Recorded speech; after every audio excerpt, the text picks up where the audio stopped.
Just getting a couple of things set up. Shout out to Denver over on the Rock Fin. Let's get the Rock Fin up also. And I see over here, I see Baba in the building.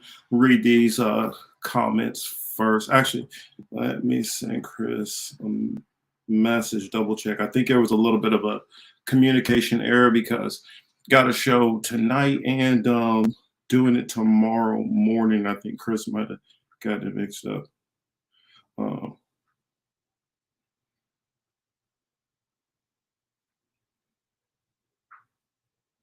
Okay, send this out to him real quick. Cool. All right, I see Jimmy out there also. So yeah, let me actually let's go on ahead and kick the intro, and then I'll catch you guys on the other side.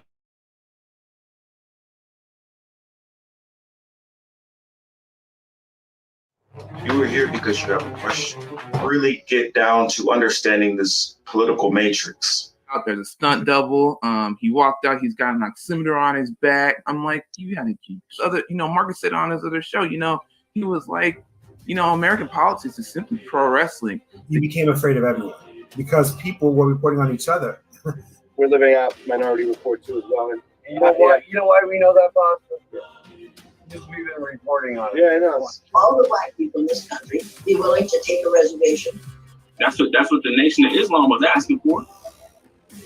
Put a couple of clips together.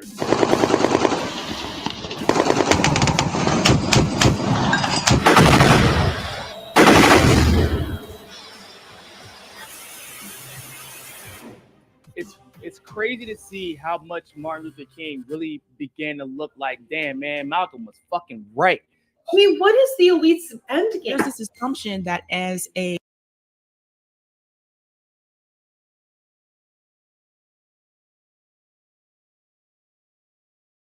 black commentator or black journalist that you're not informed. Relationships, that's a skill we have to learn.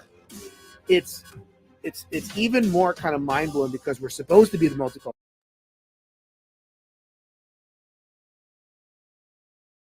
space. Trying to drum up money to keep the war machine going so they can keep the donors happy. Yeah. Do the Chinese own part of that? Began a long time ago. Ukraine has had a neo-Nazi problem for decades. Proof of sanction, am I right? I don't know if Dom Copters will do it, but something's got to be able to save the world. From the private industry here. Like I say, people come on here and they can say stuff they don't normally say on their own shows, which is fine. Oh, it's McDonald's. Whoop-de-doo. Ooh. And their cholesterol is going to go down. Yeah, Look, we only exist because we have the biggest military, kid. And silencing a person like Julian Assange. Because it affects everybody. And today, last week, believe you me, because they know who you are. They watch. They got people that's going out there. They don't want you guys having the conversations that you're having on this show. Mm-hmm. So it affects the political matrix today.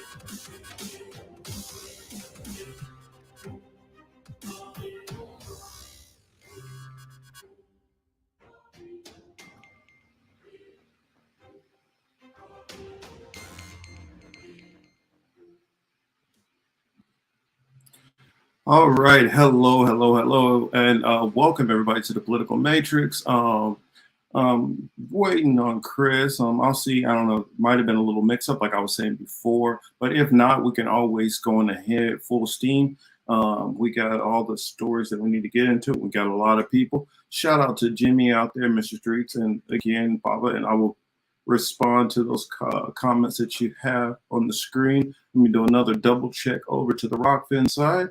See if anybody else came in there. Not yet. As you guys come into the show, especially if you are new, say hello. Let us know who you are. And if you want to get involved in the conversation, definitely do that. Everybody's opinions and voices are included. So Baba says, do I see Neo's pansy as algorithm? This guy is nuts. Rumbaclone said something very true at some panel with Van Bitch Boys, and Neo said, I disagree, you're spouting hopelessness, not at all. So watching people smear the rally or people speaking, and you're just trying to tell them, we got to put that aside. It's all about coming together for one cause. It's like, go idiots. Trump deranged mind. Chuck Modi is nuts. Eric London blue. Was it Chuck Modi is nuts?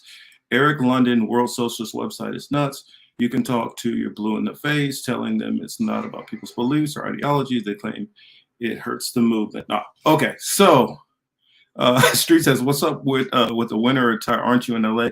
Yes, I am in LA, but it is a little chilly. As you guys know, we will get into that story a little bit. Yeah, it's a little chilly here. You know, being from the Midwest and, you know, living out on the East Coast and places where the weather gets much worse. This isn't like crazy to me, but for here it's crazy. And when you're in a city which cannot handle this or that's not used to it, it does make things a little bit crazy. Jimmy says, I'm buried in snow here, and she's not far from me. I think Jimmy is about maybe an hour away, 45 minutes or something like that. Not very far. Let's see. So yes, I did want to talk about Neo's algorithm. Man, that has been interesting. We're going to talk about this LA storm that's here. We're going to talk about the creator of Dilbert also, his comments that he's made. I don't know if everybody's seen it or not. Honestly, looking at what he said and the people who were, the way they were responding to it, it's like, man, I don't know how much longer I'm even going to stay on Twitter. I mean, Twitter is starting to, remember the complaints everybody was making about Facebook, how Facebook was becoming very toxic? That's what you're starting to see under this Elon Twitter. It is not, I mean, it's starting to become, from what I see, more echo chambery, where if you have a certain viewpoint, you're not able to hear very much from other people, and it's funneling information to you, which you might not even necessarily want. I don't know what their goal is, what they're doing, but we'll talk a little bit more about that. I just got a lot of stuff that I want to talk about. Weinstein on Rogan, some of the things that he was saying, I want to talk about that too. Let's see. Colin says, starting to see it's been toxic, brother. Yes, and let me know, Colin, anytime that you want to hop on here, just let me know. I mean, we can do it on the live show. It don't matter. It's all good. But I guess I will start off with that, since you know what, I'll talk a little bit more about the whole Twitter stuff, which I've been seeing, and we'll go into this Dilbert story next week. Cool. I'm gonna hold you to it, Colin. I'm gonna hold you to it. So let me go to my Twitter and dig this out real quick. I've just been, it's kind of crazy as a kid, you know, you used to be into some of these different comics and stuff like that, and you know, the mask comes off on how some of these people feel and think behind the scenes, and it's sad that these people think this way. But at this point, I'm not surprised at the thinking behind some of these people, as the more and more I guess get a little older. So let me put this on the screen first. That way you all can see what he said and know where I'm coming from with what I'm talking about. So this is, where's that? All right, so let's put him big. And this is the comments that he made. Some people through the comments were saying, oh, well, this is out of context, this and that. I don't know if it's, well, I don't think that it's out of context because of the fact of that he got dropped because of these comments. I didn't care to go to the full page, but if I don't care if it is sliced together, or I don't know what could be missing from this, but this alone was problematic enough for me. So if you know, nearly half of all blacks are not okay with white people, according to this poll, not according to me, according to this poll, that's a hate group. That's a hate group. And I don't want to have anything to do with them. And I would say, based on the current way things are going, the best advice I would give to white people is to get the hell away from black people. Just get the fuck away. Wherever you have to go, just get away. And so let me just stop it right there. Just wanted to stop it right there. Oh, wait a minute. Let me put myself on there too. Let's see, can I move that somewhere? Actually, I'll just do it. No, we'll go to the side of it. Just what he said right there alone. It's weird when I hear these, I don't know, I guess I'll just say, I don't know if I want to say white people in general or these white men or the ones who kind of have this kind of supremacist, this blank view of things and this ignorance to so many things. It's like, hey, what's up, Warren? It's like you can't sit there and try to erase all the history that's went on, that's led up to things, and just make it like, well, just randomly just a whole bunch of black people have problems with white people. It's not even, I wouldn't even say that 50% of black people hate white people, and I don't even know where this poll comes from. I guess it's something that Don Lemon quoted from something. Trust me, I'm not going to go research Don Lemon and what he was talking about. But if 50% of black people feel apprehensive about white people as a whole, or feel nervous or skeptical, that should not be something that should be of surprise or concern, considering what's went on in this country. And we'll talk more about that. It's kind of crazy that he would say this literally during so-called Black History Month. It's like, let's just throw the racism which goes on with the police out the window right now. Let's just throw out some of the discrimination that goes on the job places when we look at how pay is done differently.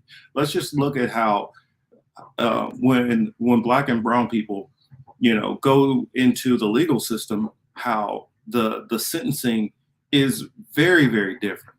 How that it's shown a level of discrimination, how we're getting treated differently. You can see an obvious different, standard that is going on in treatment. And so you don't think that that's going to leave some rough feelings? The fact of all that had to go on during the civil rights movement, just for there to be some semblance of normalcy.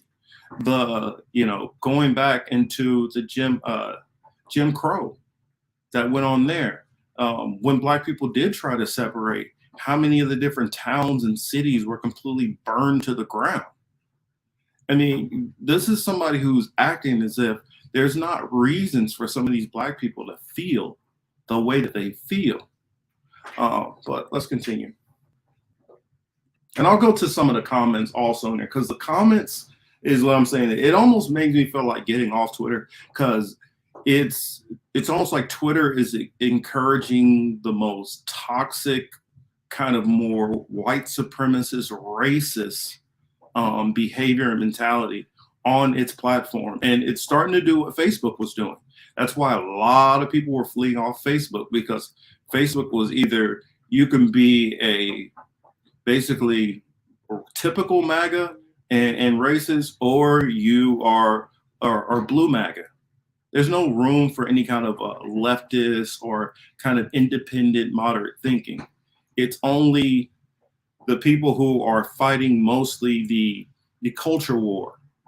And that's what I'm seeing. So let's hop back into this.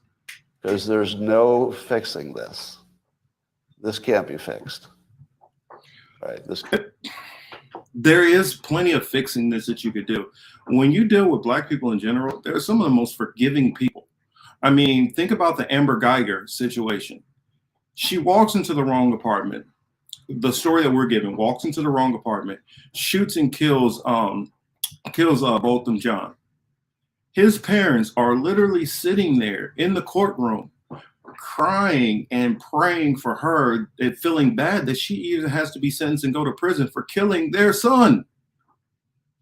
If that doesn't show you a level of forgiveness, even when the most heinous things have happened, that Black people don't have the ability to forgive tremendous amounts of things, then you're not paying attention. And I just noticed something here. If you look over his shoulder, Win Bigley, this is letting you know that he's probably definitely a Trumper. And he's the type of Trumper which, what do they say? The stereotypical racist as can be. I'm not saying every Trumper is racist. I'm saying that maybe they are tone deaf in some issues. Maybe they just are looking at, hey, I just want, these Republican tax breaks or whatever, and thinking from a different angle. All of them, I don't believe, have a necessarily racist lens, but there is a definite strong contingent over there of Trumpers that do have a racist lens, and I believe he's probably one of them. I mean, you're dealing with the people who are working in a rigged system that's rigged against them, and you feel like there shouldn't be not even an ounce of animosity for the situation and system we're in. It doesn't mean that you have to act on that animosity. It doesn't mean that you have to hold that feeling towards every so-called white person. But to, as a blanket, like how he's looking at Black people as a monolith, I mean, I can understand if a Black person has a view towards white people as a whole, but can treat each individual white person separately. Can't be fixed. You just have to escape. So that's what I did. I went to a neighborhood where, I have a very low Black population, because unfortunately there's a high correlation between the density. And this is according to Don Lemon, by the way. So here I'm just quoting Don Lemon when he notes that when he lived in a mostly Black neighborhood, there were a bunch of problems that he didn't see in white neighborhoods. So even Don Lemon sees a big difference in your own quality of living. Let me stop that where there. You live and who's there. And let me stop that there. This is where the stuff which is going on with people like DeSantis and Governor Abbott down in Texas and a lot of these, red states, this is where the problem with this wanting to strip everything out of the education system. Let's not talk about race. Oh, CRT. That's where this is going to lead to a huge problem. You're trying to take out the context and understanding of how things got the way they got. You're just looking at, it's like just showing up to a crime scene and just judging when you have the ability and you have witnesses that can tell you what they saw. You're like, I don't want to hear none of the witnesses. I'm just going to walk in and whatever I think it was is what it is. A lot of Black people have moved out of these areas because there aren't very many or virtually no areas for a so-called Black middle class. There's no corner stores. There's corner stores, but there's no, what am I trying to say?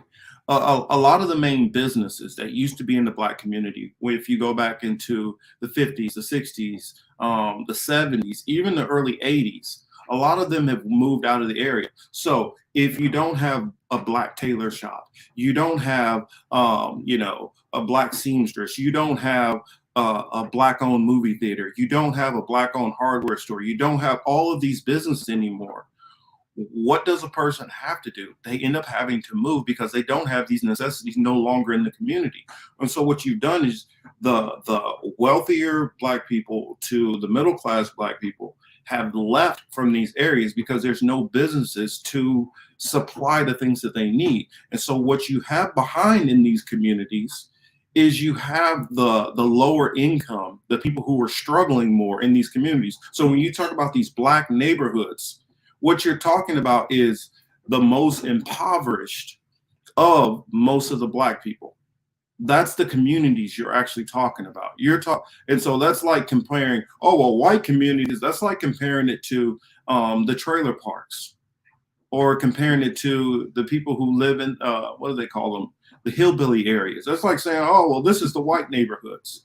That's not it. That's people who, because of the system, whether it be through systemic racism, whether it be through capitalism, whether it be through whatever, has afflicted these people and have put them at dire straits. And you're judging this community as a window to what the Black community is, which is a very racist and poor understanding of American history and the Black experience in general.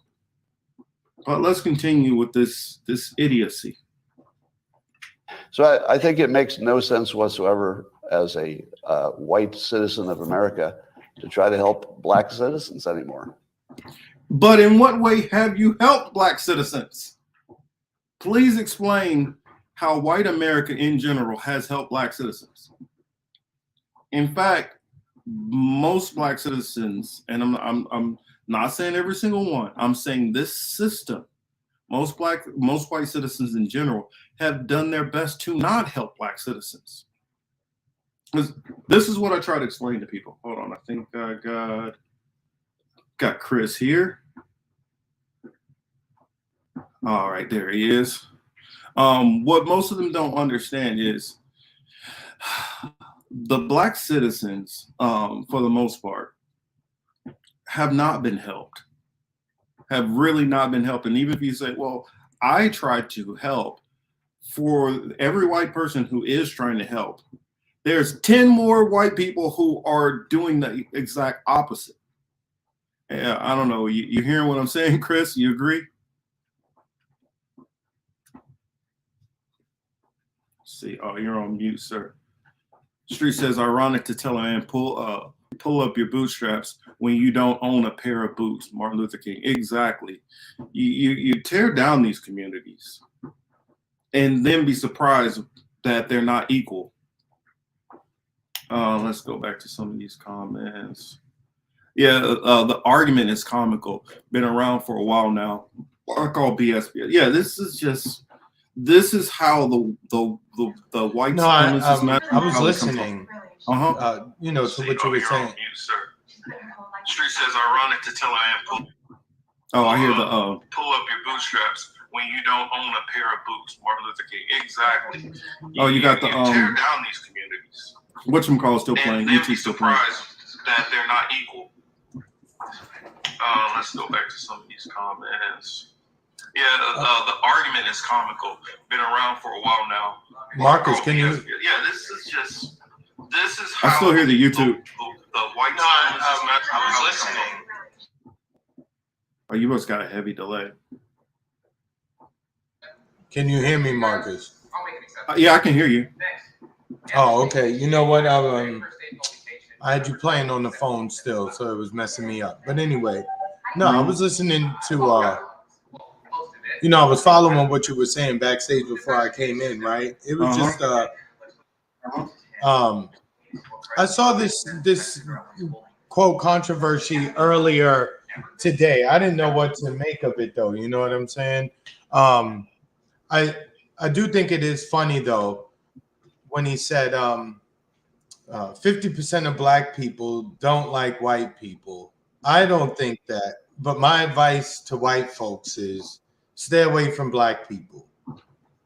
So, I mean, it makes no, I don't even know if he knows what he just said. Or maybe he did. But either way, it's just ridiculous. You know what I'm saying? Well, here's the thing. That's if you think about it, that is even a form of privilege. I don't know a Black person that technically really could stay away from white people. It would kind of be damn near impossible. I mean, there's probably certain places you can, but I mean, again, those places are few and far between. Yeah, I mean, you're talking about a population. We're talking about a population that the Black population is what, maybe 14% of the country at this point. Mm-hmm. So you're saying what, 7% of the country? You need, because this is what I try to explain to people all the time. Let's just say what 15% of the white population is racist. He's saying 50% of the Black population. That 15% is still more than the whole entire Black population. That means That means we literally had, each one of us has the ability to run into a racist far more than a white person has the ability to run into a reverse black racist. I mean, again, this is just, how come he didn't say this about, Hispanic people? How come he didn't say this about Asian people? Again, it's just the same old bullshit. We know that audience who really listens to that stuff, right? It's just more appealing to that group, and that's about it. And he's speaking to people who they're a dying breed, man. That mindset is gonna. Well, but that's the problem. I don't think they are a dying breed. I think they're growing. I really do think they're growing. Nah, all the metrics and things that are most important in those ways, like it's a wrap. It's a wrap. The reason why I say that I don't think that they are a minority is because, perfect example, what was going on in Kansas City with the police officers and Rockefeller came in there. A lot of that was internal. You can meet those cops every day and never ever hear a racist word out of their mouth. But it's what they do behind closed doors. It's when they decide, I don't care. We don't really have that much evidence, but we're going to press the charges on them anyway. When you go into the banks and they decide, you know what? I know that this white couple really don't have the money, but let's give them this loan anyway. I know this black couple, they do have the money. Their credit's in line, but you know what? We got to give it to them, so let's give it to them at a higher interest rate. I mean, people like this don't get it. And I get it. He's probably been wealthy for a very, very long time. He's probably never really even had to interact with black people. But for some reason, he comes out of his mouth and says this stupidity. No, I guess it's only a little bit more, so I'll let it finish. It doesn't make sense. It's no longer a rational impulse, and so I'm gonna back off from being helpful to Black America because it doesn't seem like it pays off. Like I've been doing it all my life, and the only outcome is I get called a racist. That's the only outcome. It makes no sense to help Black Americans if you're white. It's over. Don't even think it's worth trying. Totally not trying. And there we go. You didn't expect that today, did you? Well, and here's the thing. I have plenty of white people that have helped in various different ways. And I didn't turn around and call them a racist. If somebody turned around and called you a racist, it's because you did some racist shit. Just acknowledge it. But people like him don't get it. Yeah, savior complex. Definitely. Let me hop over. Again. Let's see. GeoPro says, according to Scott from his interview with Hotep Jesus today, he was having a conversation to be provocative. Scott has worked for many years in marketing, and I guess the claim is what he did is a marketing tactic. Now, if we believe his claim, why did he say all this to start a hard conversation on race? Scott's interview with Hotep Jesus. I'll make sure to check this out because it's probably a little too long to go into for now, but I'll pull it up. Let's see. Oh yeah, 2 hours and 9 minutes. I'll go through it and I'll look it over and probably talk about it tomorrow some more. We are doing a Black History show tomorrow, and we will have Sabby and JB. They'll be joining us from RBN. I don't know. I didn't clarify if you can make it. I know you got tournaments and stuff, but I just no, we good for you being. I just land for I'll just put him on there, and if he can't make it, I'll change it. Yeah. No, I'm there. We good. Yeah, that's what I mean. Some of this, it just felt like out of nowhere. Like, was it slow news day? You know, pause. You know, I'm not trying to take a shot at them, but quite honestly, where did this come from and for what? Right? I just don't understand why. What's the need to make that conversation? It's just stupid. You know what I mean? It's just really dumb. Well, if you saw, like, I used to tell people all the time, if you want to say, because here's one thing that is a statistical fact. You can go into all these crime studies and this and that. There's a wealth gap in this country between blacks and whites. How did that wealth gap get that way? Where did that come from? Do you believe that like it's not only government policy that did that, right? Like there was private citizens that made sure they made they made it their business to make sure that, you know, people that look like Marcus and myself didn't succeed. And it wasn't just like one house on the block, right? Yeah. These are like homeowners associations, condo associations, you know, those kind of organizations. Yeah, I mean, and so when you literally and people say, well, oh, I don't. Well, and we're glad that you don't, but all it takes is a handful of white people with a lot of power to make a lot of black people's lives miserable.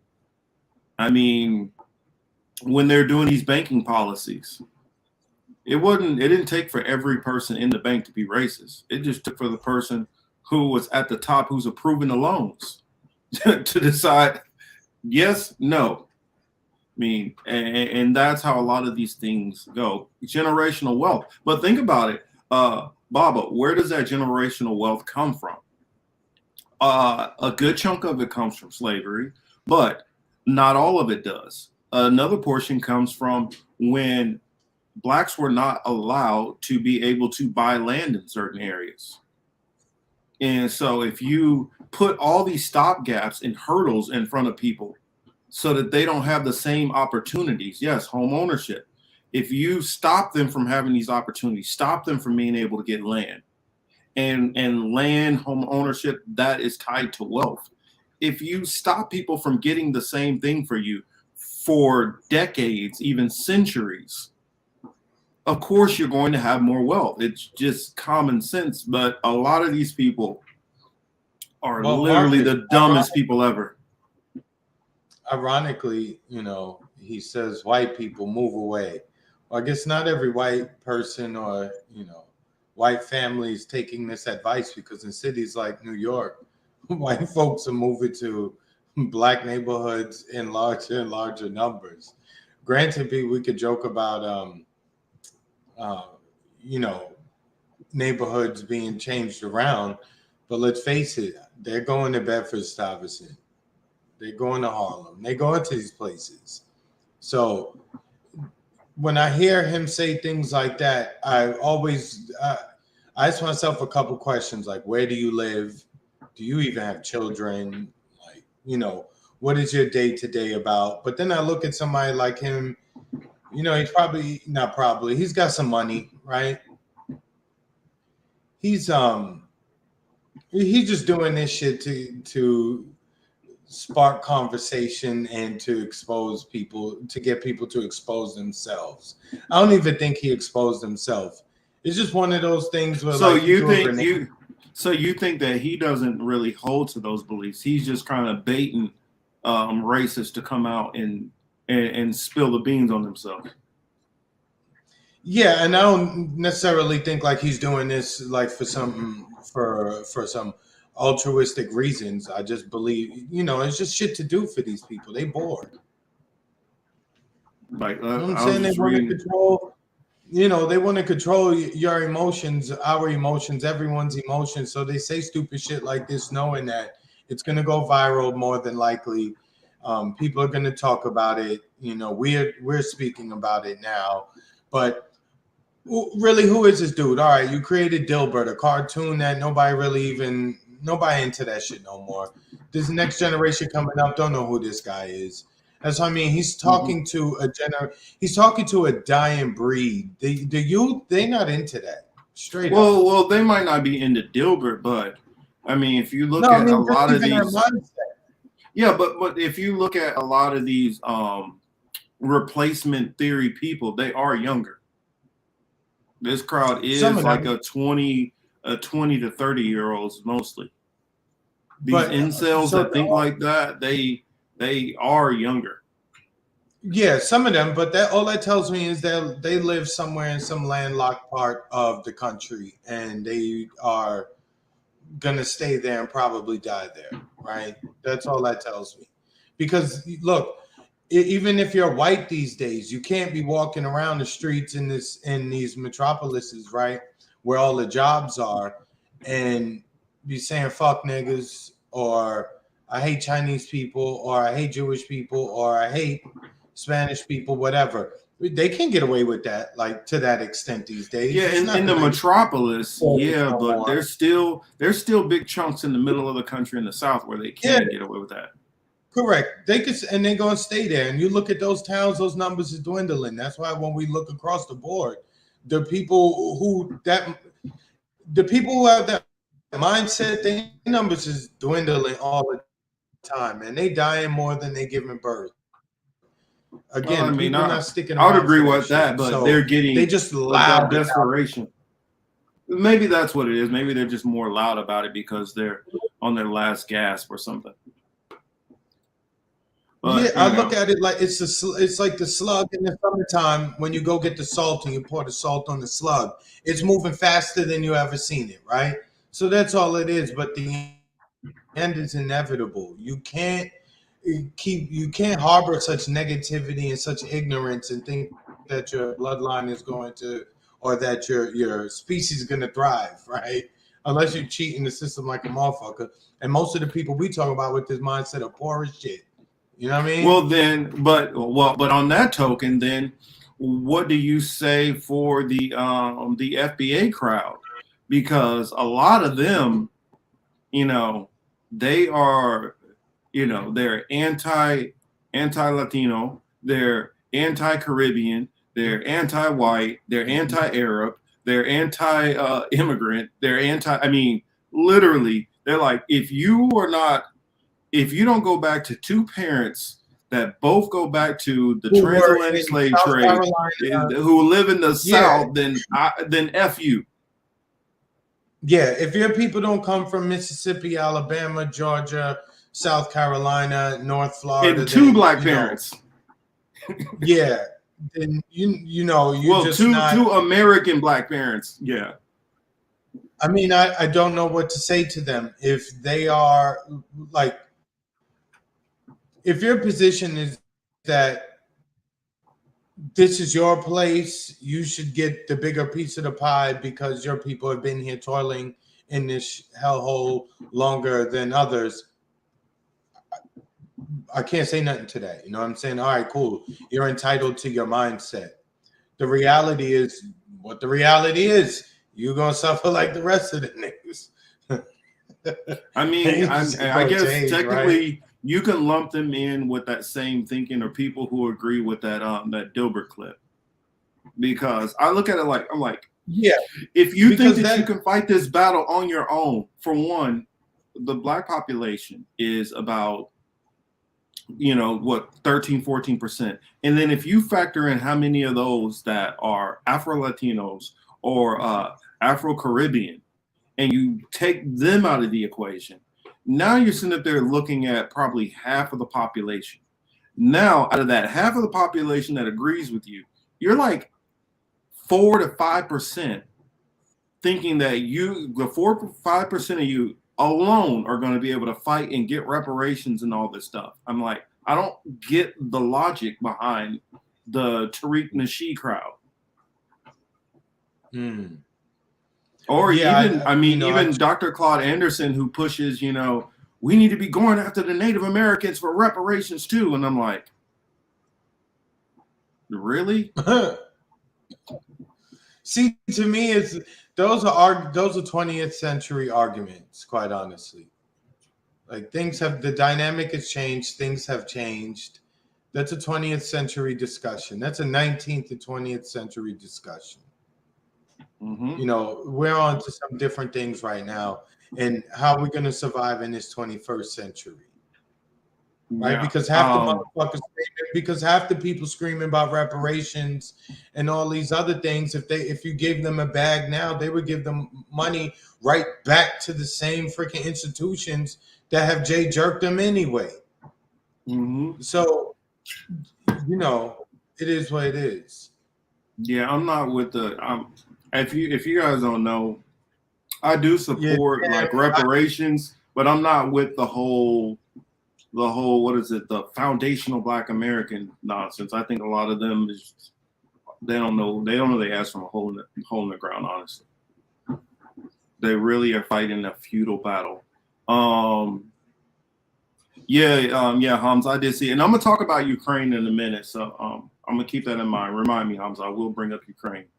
I just got a couple of little quick stories. Dang, I took longer on that than I planned. It's just, I don't know, with reading the comment section, it's probably what teed me off more than anything.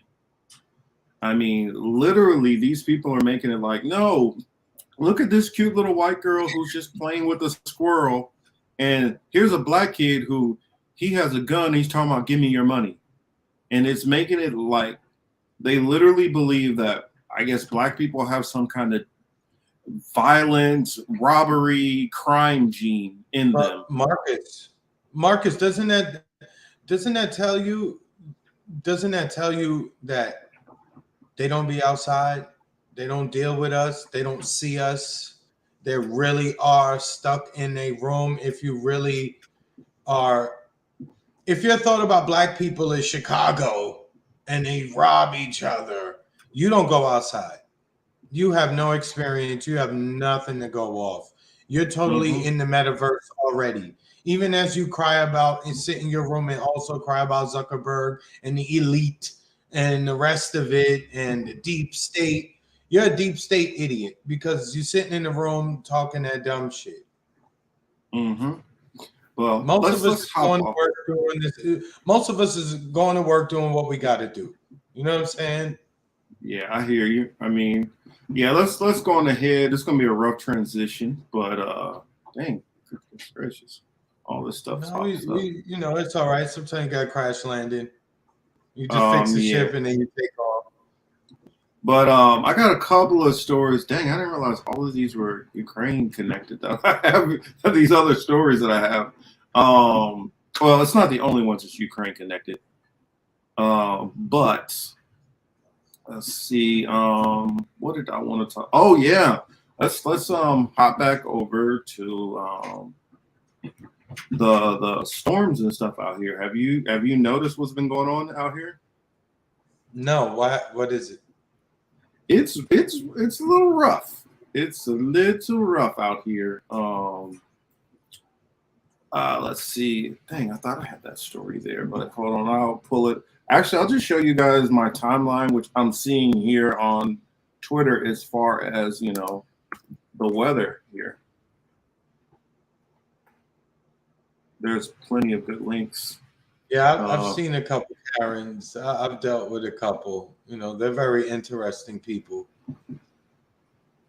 So, because all I'd have to do is open the door and you guys would be able to hear my area. But I'm in an area where it's not nearly as bad. Thank goodness. But it's far worse in, let's say, oh, not the entire screen.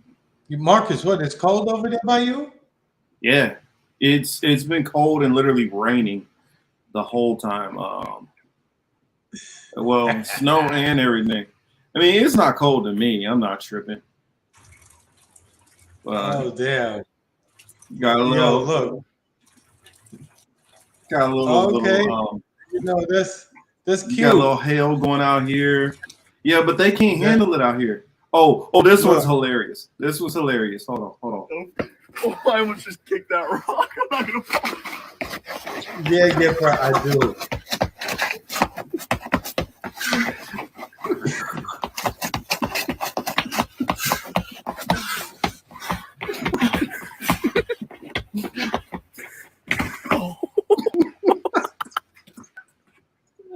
Oh man, watching California people deal with ice and snow is great. It is great. They don't know how to deal with this stuff out here. They really don't. He should just went on. He should just went on the snow. But check this out though. This shit is normally dry. I don't know, turn it down a little. Oh, this shit is normally dry. Oh shit. Yeah, it's like full flowing right now, and that is like. Isn't that a good thing? Yes and no. I mean, they do need water out here because of how dry it typically is. That's what I'm saying. I don't know, man. Y'all be going through like it's either a drought or you're snowing. It's hard to tell. I don't know. But this now this area now, granted, when you're seeing a lot of this snow, a lot of this is people who are little towns that are a little higher in elevation when you're seeing the actual snow. But the rain is hitting everybody down in our area a lot more. Marcus, my friends were going to the beach today. Like I could have been on the beach earlier today. I mean, I didn't go, but I'm just saying it's so the opposite. It's like 80 something degrees here. Oh, maybe 80. Check this shit out. See, this is crazy. Sharknado. Sharknado. There's some snakes on the plane and Sharknado shit out of nowhere. Yes. What? Okay, I don't know what that's about. Got a dude in Chewbacca suit running like around. Chewbacca. What the hell? I don't know what's going on with that. I mean, I guess I should be careful when I just pull up LA. You never know what kind of craziness is coming. Oh yeah, check this out. This is funny. Well, not funny, but funny.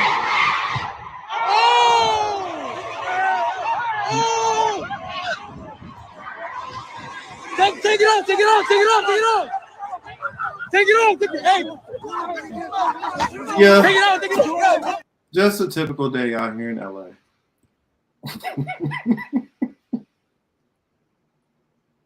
Yeah, just a typical day out here in LA.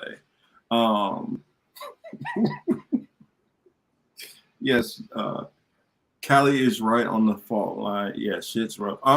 What I believe though, that the reason why the rain is a problem, it doesn't matter if it rains a little bit, but when you have sandy soil, it can't absorb the rain really. So if it comes down too fast, too hard, too fast, it starts a lot of flooding. They don't do maintenance like that. This is one of the dirtiest cities I've ever been in. And so all of the trash and everything that's everywhere, it's flooding into all the drains and stuff. And so what it's doing is just clogging everything the hell up and creating more and more and more flooding, adding to more and more wrecks from people who are just terrible drivers in general. Like you have people, and I'm just call it how I see it. You have a lot of people who come from Mexico who they basically do whatever the hell you want to in some of these towns. It's a stop sign. Oh, well, screw it. Just run it. Stoplight. Don't worry. Four-way stop. We don't care. No rules. Do whatever you want to. And when you're dealing with a lot of these type of people, and then you got people who are coming from an area where, okay, you stop at the stop sign, you wait 2 seconds, you look both ways, go. You're going to have a lot of problems when you got so many different people that drive so many different ways. So, Marcus, are you being xenophobic and saying that the immigrants drive terribly? You can call it whatever you want to. I can tell you, people from all these different countries drive like shit. All these people, all of them. I don't care which country it is. All of them drive like shit. In fact, when I was in Italy, you'll meet the nicest lady, and she'll be like, "Oh, hi, how are you doing?" And then get into the road, and she turns into Speed Racer, cutting people off, and flipping. That's what I've learned from people outside of the U.S. There's no kind of order. It's just chaos as soon as you get into a car, and everything is like. What is that old movie back in the 70s? What was it? Burt Reynolds, and he was driving all over the place. I can't remember what it's called. Somebody will know in the chat. But another problem you got to deal with all this rain is, and here's the cool thing about it. You want to know where the rain is hitting at mostly? Take a guess.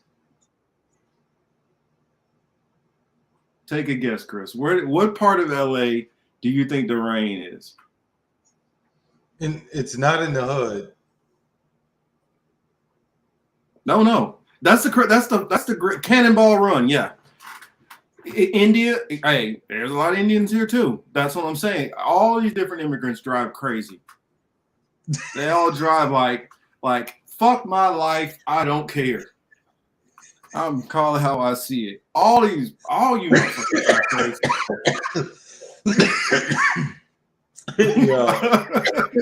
Listen, I mean, I don't know. You know what? Now I understand why we trying to invite people on the show and people just don't be responding. Like, nope.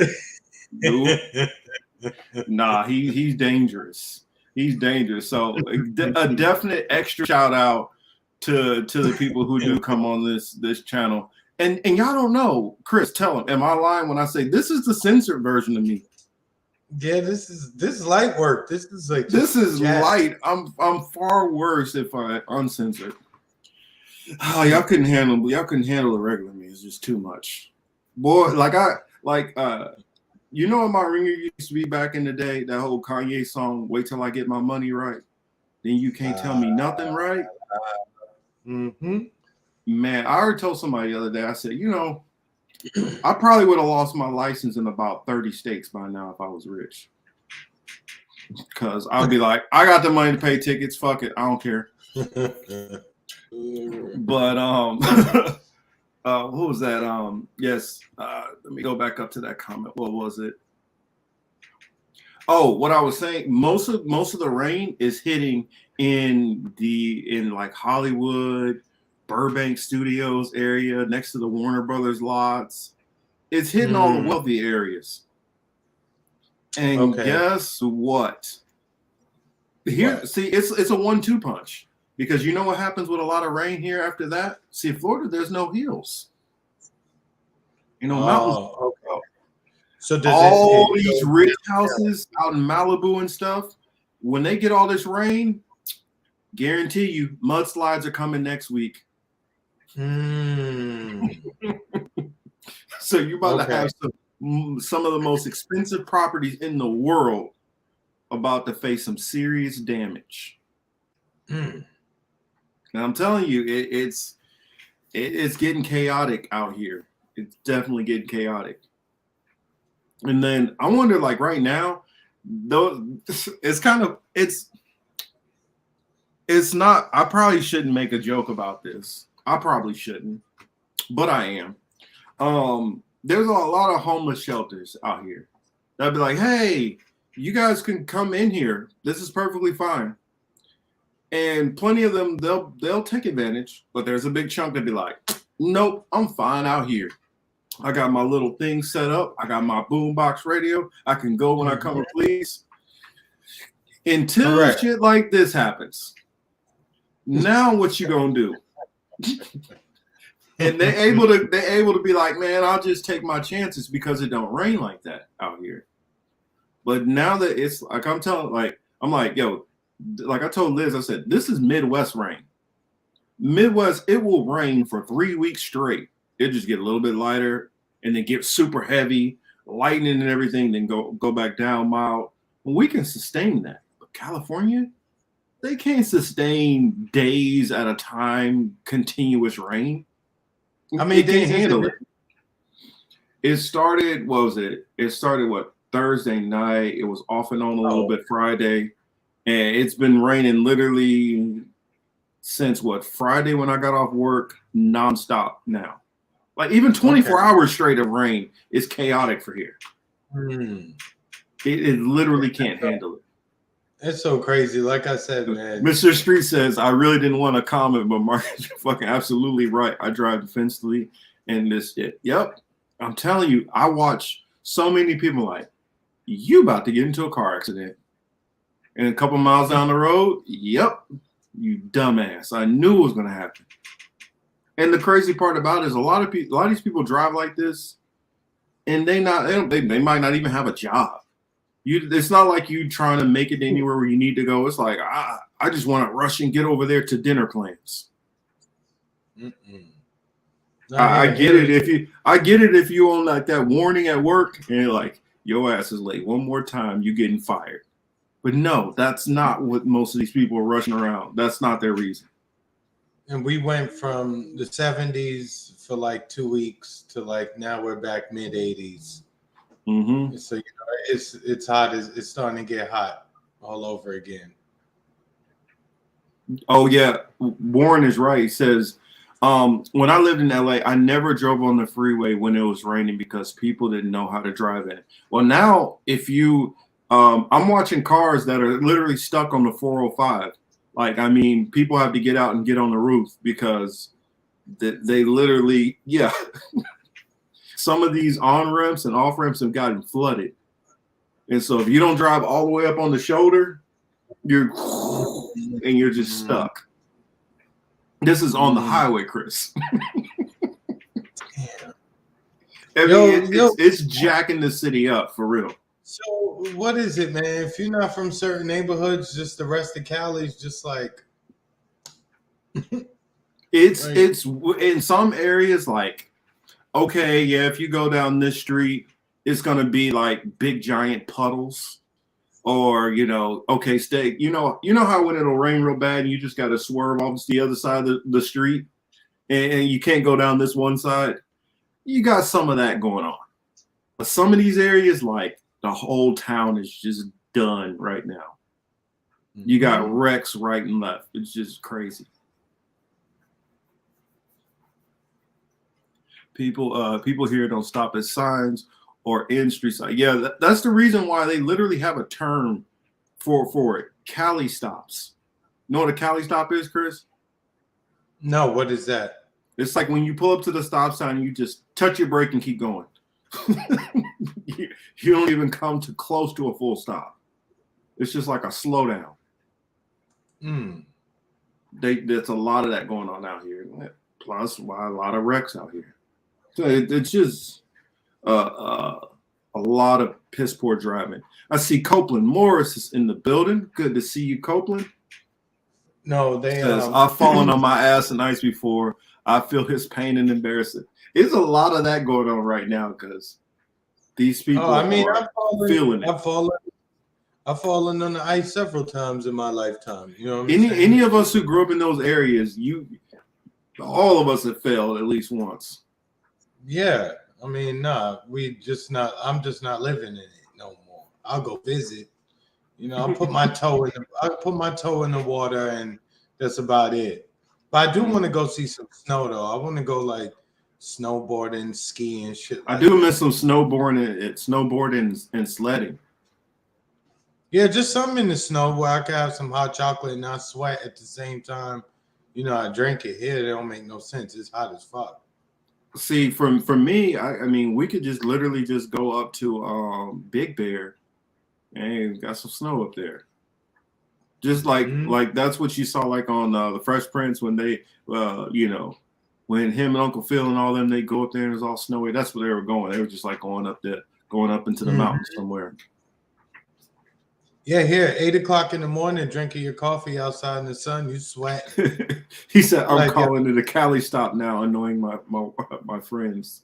Good. And annoy the shit out of them. We encourage annoyment. Yeah, for real. Annoy everybody. Annoy everybody you possibly can. That's the goal. Let's see. What else did I have on I wanted to talk about should I get into that? I'm gonna be careful how I do this Weinstein clip because I know Rogan's show is touchy with using their clips. So what I'm gonna do, I'm not going to put it. I'm wondering if I don't put it on the screen if that'll work. I'm wondering if that'll work. Think so. Right, but I'm only gonna put like 2 minutes of the audio, and then I will I will kind of surmise a lot of the rest because I think it's something that he said in here is very profound that I think people need to hear. Let me stop it. Who, Rogan or one of his guests? What was that, Chris? Rogan or one of his guests? What his guest said. What his guest said, I was like, I know this. I've been trying to tell people stuff like this. But it's good to hear somebody who's high profile say it. All right, and let's drop that away. In fact, let me alter the audio a little. Maybe that'll help. So let's slow it down. No, we'll make it a little faster. How about that? Make it a little faster. So this clip, to set it up for y'all, this is Eric Weinstein was on, and for those who don't know, Eric Weinstein, he is he's a professor. Well, no, not a professor. Scientist, and he talks a lot about different. Talks about outer space, UFOs, a bunch of different stuff, theoretical stuff, and dealing with what is it called? Hey, why am I blanking on what it's called? Shoot, I can't remember what it's called. But he deals with a lot of scientific theories on fusion and things like that. Astrophysicism, a bunch of different things in that area. And he made some comments. And I tell people this all the time because a lot of people will take these different so-called experts and just, take what they say as gospel and don't realize that some of these people just have title and prestige. And a lot of times that does not mean they're not talking out of their ass. We just saw this with we just lived through this.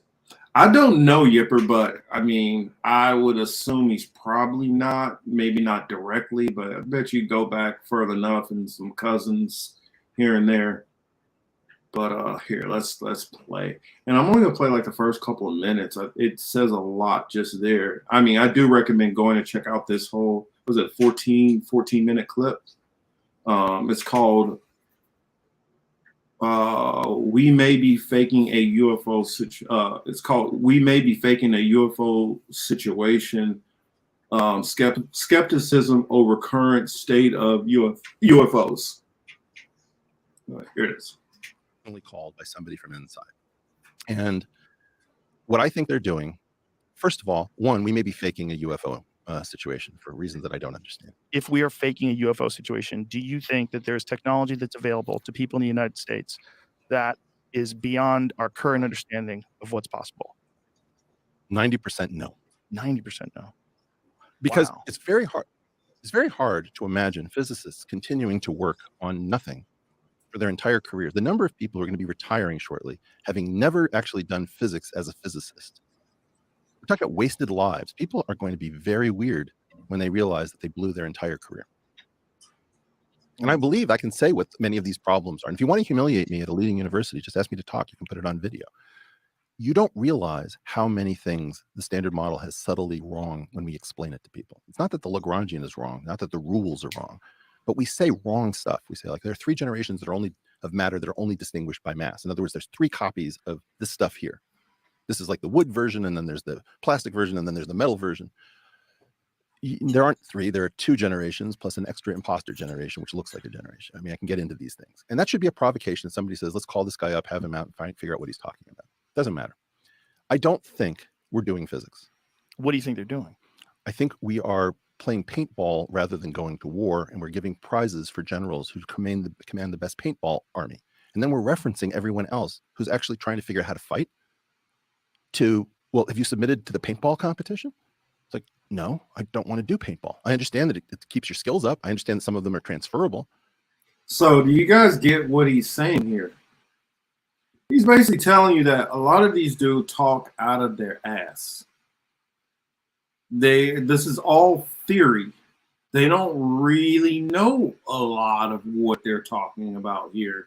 I agree with Hamza. Yeah, this is a guy who says the moon landing was real. I do think he was full of it there. but also he's going off of still believing people who are wrong. And I think what he's doing is, as he's coming closer and closer to the end of it, probably his career, he's starting to realize, man, I've been just saying a lot of BS. And the people around me, we've all been spending our life making tons of money off of propagating BS, fake science, fake physics. And people have been extolling us as if we are these great and knowledgeable people, which we're not. Do we know a little bit more about this and know some technical terms and how to explain this and explain that? Yes, but a lot of what we're talking about is all theoretical. We have never really tested or know a lot of this stuff at all. It's in theory, if you use this proton and that, and you magnify the ray, they don't really know. This is mostly theory. And what I honestly believe and what I've seen when you start questioning a lot of these people on these higher levels is, I mean, perfect example. You guys saw what is his name? You know I'm talking about, Chris, the one who was big for talking about how the shape of the earth is and all that. Neil deGrasse Tyson. Yeah, Neil deGrasse Tyson. You guys know what I'm talking about. When he got into that debate, talking about, you know, the plague that was going around, he got exposed by somebody who doesn't have near the amount of schooling and knowledge that he does, and put him on the spot and made him look stupid. And this is somebody who we've espoused to be the wise. What's up, Wesley? I see Wesley in the chat. And so, I mean, I just thought it was pretty profound that he's basically exposing that, yes, a lot of us, you guys are looking at us, we don't know what we're talking about a lot of the time. Yeah, I don't like Neil. I don't like a lot of these people because they are BSing us. And we're all, I'm not saying us, but I'm saying the public is listening and taking this garbage in. And because somebody has some accreditation from this college or that college, which is full of shit also, we're holding these people up as if what they say is valid and credible. Mm-hmm. Just like I talked about with these so-called UFO model stuff. If I myself have looked at stuff that makes me doubt the fact that we left, you know, and landed on the moon. Yo, Harvester, why you like Jesse Lee so much? I can't stand that. And Marcus loves him. Honestly, I would be happy if Jesse Lee put me on this platform. Bring me on this show. See how I answer your stupid ass questions. Because I guarantee you, it's not going to be the clickbait which the people who write your script want. And if you guys don't think somebody is writing a script for him to recite in these questions, then you don't know how this game really goes. There's a good amount of college curriculums are based on what the company are based on what companies want. Mostly what college does is it indoctrinates you to a belief system. It's not educating you a lot of times. It's all theoretical. And a lot of times it comes from what predisposition or presupposition which your professors come into the game with. They look at evidence and put a lens on it and see it the way they want to. I mean, it's just like Egyptologists, how a lot of them, they have pushed for trying to make, you know, anything dealing with Egypt and the creations of Egypt, a lot of that stuff having to do with so-called Europeans or lighter people, and claim that all these darker people, no, these are all Sudanese people. And they technically, maybe they had a little role there, or they had a time when they were in charge, but they never were really impactful in anything that happened during that time period. Yes, Thomas, there you go. Pseudo history, conspiracy theory, and UFO enthusiasts is unfortunately overshadowing peer-reviewed history, I think it is distract us all. Some conspiracy theories are true, but most are made to distract. I also think that some peer-reviewed history is actually nonsense also. We got to remember who is setting the standards on what information is credible and not credible. Even these people to this at this point are being corrupted. And that's what we have to keep in mind. When we have somebody that says, oh, well, it's obvious that this was 10,000 years old, or this is 100,000 years old. And somebody who put that there will tell them that, no, I put that there 30 years ago. And your carbon testing is wrong. But, you know, hey, that's, I mean, remember when they said that this, that was it one of the DNA companies, they tested a dog and they were like, yeah, we can tell that this person has Norwegian blood. It's a dog. You guys couldn't even tell that it wasn't a human. There's a lot of BS that's going on. And when you have a system that is completely captured by money in every single aspect, that has to be always factored in. Thomas says pseudo-Eurocentric believe they founded all the ancient cultures and huge structures across the planet, including Africa and ancient America. Exactly. That's the reason why I believe they push so much that all these different pyramids and stuff were created by aliens, because it was something that was not created by white people. So therefore, aliens had to do it, because there's no way that any of these black indigenous people had knowledge to create stuff that we couldn't create. Marcus, I could just think of Uncle Ruckus right now. Like, who built the Give it to like who built who built the pyramids? Not you lazy niggas. You gonna tell me these lazy niggas and the red man built a pyramid?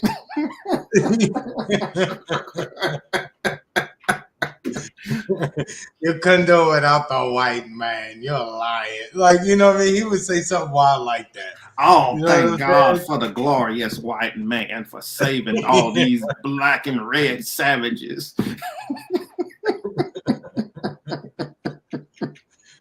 Yo, for real. Oh, you know, so man. it's aliens and everything else we got. You know what I'm saying? Yeah, I mean, it's not fallen angels either. I mean, people believe in this fallen angel stuff. When you go into the text, it's about understanding what the text said. If you even go back into the Hebrew doesn't literally tell you that it's some actual fallen angels.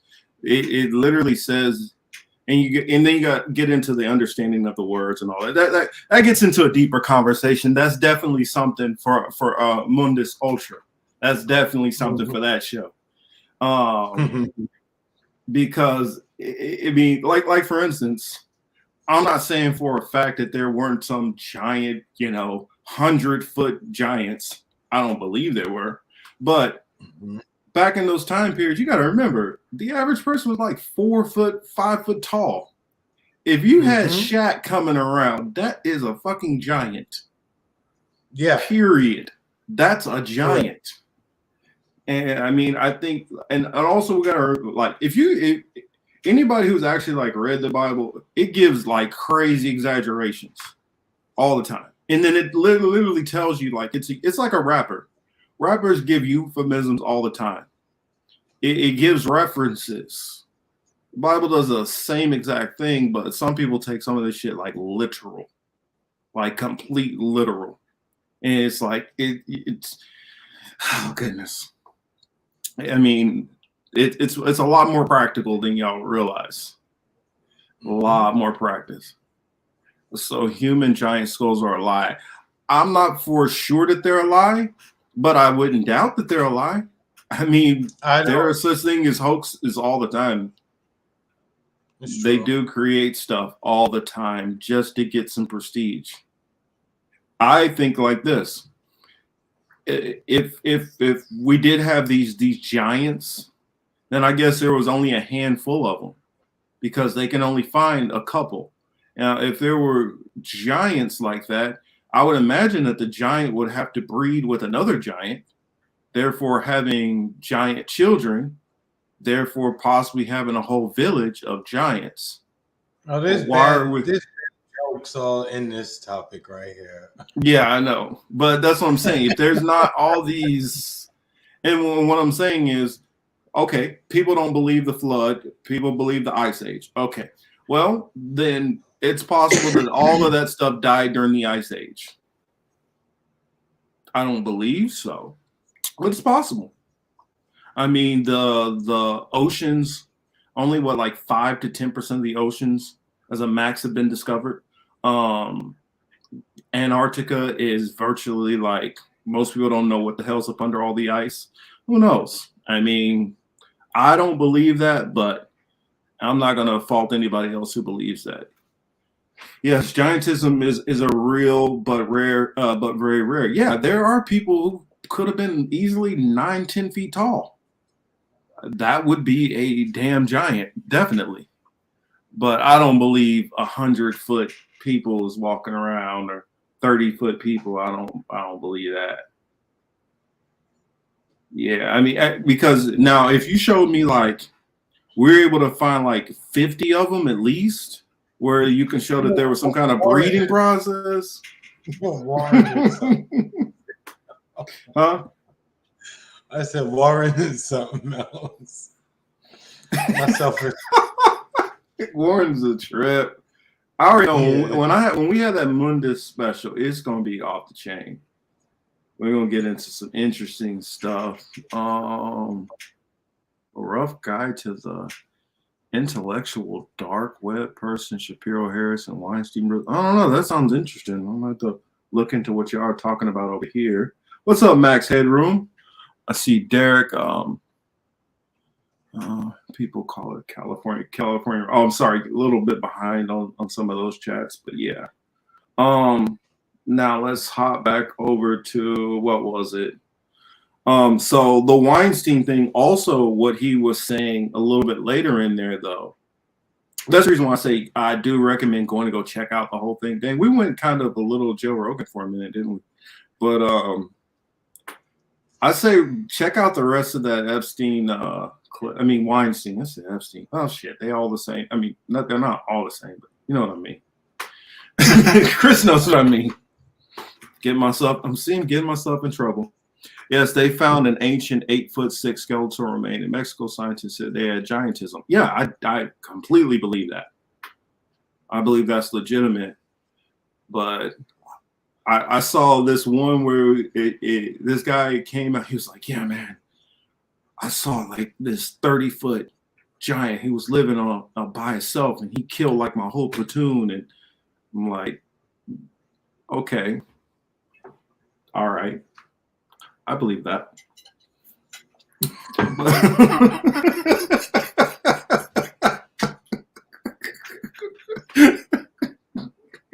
Stop laughing at me, Chris. People are never going to take me serious. As if they ever did.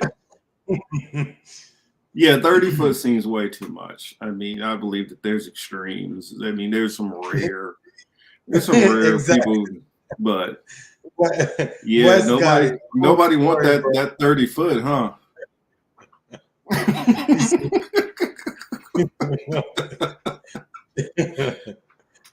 Like you found a giant burning bush. Was Snoop Dogg behind it?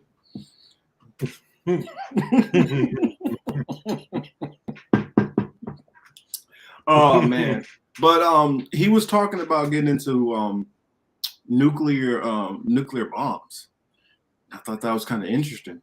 He was saying that how a lot of people don't really get the gravity of like the power behind these things. It was kind of interesting. So I do recommend checking out the rest of that clip. And I just want to point out how you got somebody who's in the scientific field basically proving that most of them are just theorists, that they've done a lot of studying, they know some stuff about this, but when it comes down to it, it's all just theories. The difference is when you deal with like most reputable historians, they will at least be like, yo, this is what we can prove. This is what I think maybe happened. Do I believe that? Do you believe that Moses parted the Red He Sea? meant parted. Parted. Yeah. Well, I don't believe he even crossed the Red Sea. That's one thing that I think they get wrong. Where he crossed, where I believe that he actually crossed, is crossing into, what would that area be? Modern day, part of Saudi Arabia. There's an actual land bridge. Now, if what is it? Kind of like low tide, when you got high tide and low tide coming in. If the water started eroding out, it leaves a literal natural land bridge that you see in between that structure that's wide enough for people and animals and all that to cross. And so that's what I'm saying. All of it, the stuff which I'm able to see is practical. You're able to see, oh, some of the stuff that they're claiming happened this way. It happened, but it didn't happen quite the way people are saying that it happened. Let me actually, you know what? Let me try to see if I can find it and show you all. Because I've seen these one guys who actually showed it.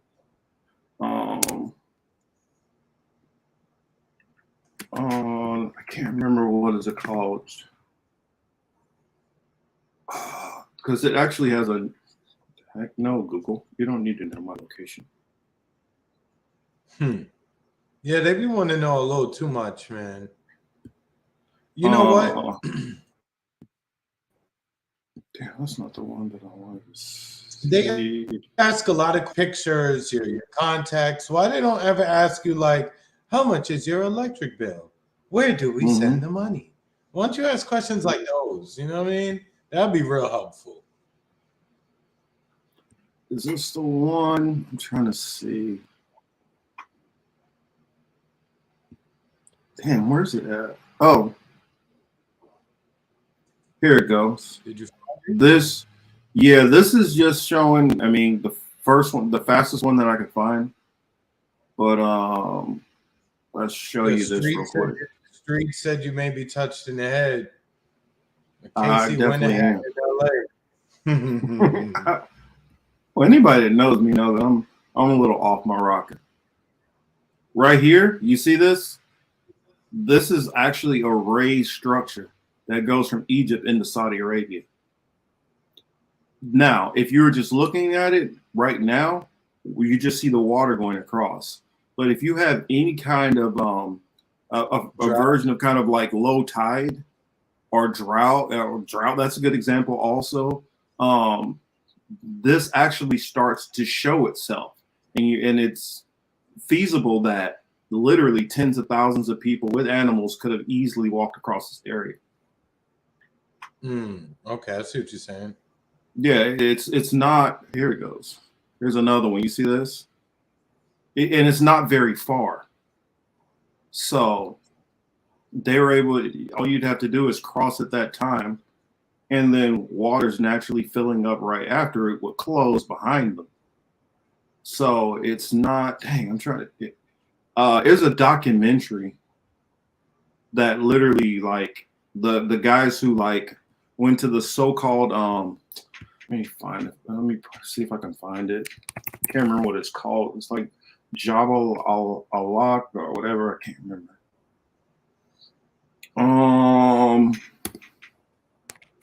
The show was called Real Mount Sinai. Back up. Yeah, just don't show us your black history, Marcus. No, but right here it's showing the burnt tip of the mountaintop. It's showing Mount Horeb with the cracked rock, and you can see the water that went through, where you could tell water was going through this because you see the erosion on the rocks.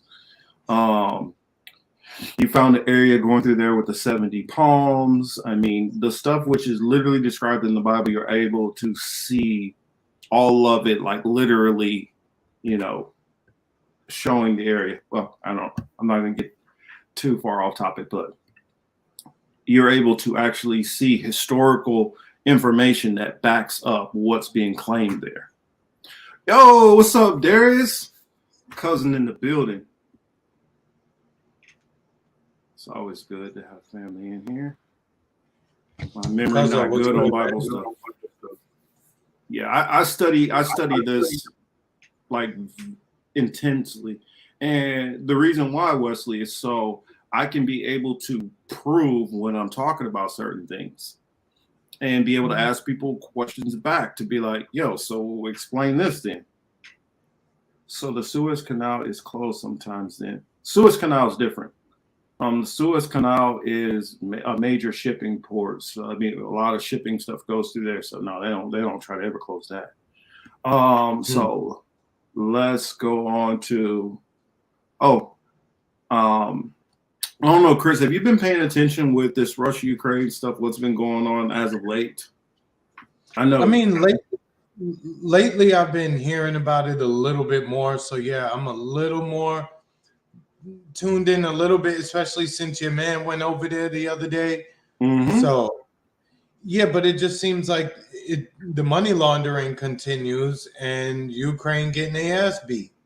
Yeah. Zelensky seeks more sanctions. He's seeking more sanctions, and he's actually asking Germany for catapult systems and missile defense systems, F-16s and more right now. I mean, I guess I don't need to put the story up there, but that's what he's been begging for. I've heard the numbers that we're looking at that real numbers that are dead that are in Ukraine. We're talking about like 150,000 or more, 200,000, like crazy amounts that are dead.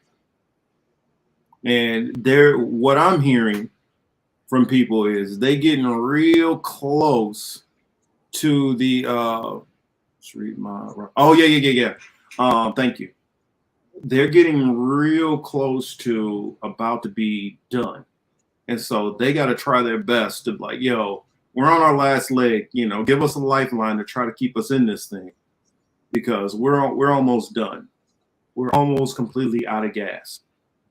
And so that's the reason why Zelensky's been getting more out there with the stuff he's been saying. Hamza says here, Ukrainians getting free citizenship and free SSI checks. Why? Because they want to preserve the white population. By the way, Savior's Day is tomorrow. The minister is going to speak 2 p.m. Eastern. It's going to be streamed on noi.org. So make sure to check that out. 2 p.m. Eastern. Honorable Minister, yes, can't talk tonight. Sorry. Minister Louis Farrakhan will be speaking tomorrow, 2 p.m. Eastern, on noi.org for Savior's Day. It's kind of funny because I guess today is supposed to be some kind of day also. And they were worried about some kind of white supremacist attack that was supposed to happen to Jewish people today. So a lot of the Jewish community has been really like nervous and scared, but apparently nothing has happened. But on the other hand, what's been going on with the Jewish community? Have you been seeing what's been going on with this new what is his name? Netanyahu government? Oh, you mean they're just running through the rest of the land with their eraser? Yeah, they've been getting crazy. They just killed like another 11 Palestinians in Nablus. They were already aggressive towards the Palestinian people for as long as I've been alive and prior to that. Now that we have cameras, much like police brutality and things like that, we're just seeing it now. And clearly, they signaled to us weeks ago when the Israeli government said, basically, yo, we're not going to stop our expansion. We're not stopping. We're going to ramp it up. We just have the ability to see it now. Well, what's been happening also is it has been increasing. True, we're able to see and we have more visibility on it, but it has been increasing with this new government. there's literally been like, let me star Thomas's comment. Oh wait a minute, I can just read it real quick. Land back at 100 billion for Ukraine, but 0 for Black reparations. No land back for natives, and no Medicare for all. Shaking my head. Oh yeah, that's just how it's gonna be. Zelensky is doing his world tour to stay in public eye because he's told to, and because he doesn't. If he doesn't, he will be assassinated. Oh, I definitely believe that. I mean, that dude is literally doing what he's told. This isn't everybody thinking he's some crazy. No, this is somebody who's completely controlled. He has no autonomy to make his own decisions in any of this. He must have the team carry that green screen anywhere. Yeah, I guarantee you they do. But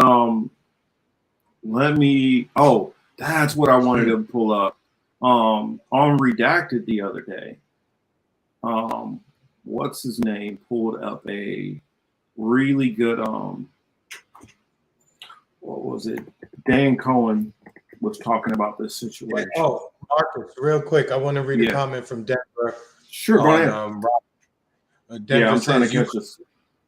Yeah, it says Denver Attaway on Rockfin says Ukraine is looking like pretext for demilitarizing NATO and the West.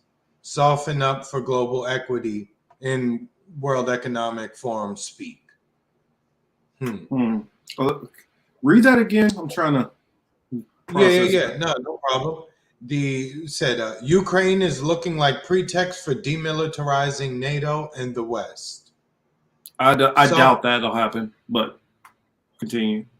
Softening up for global equity, which is, World Economic Forum. No, that's not what they're doing. That's not what's going on. No.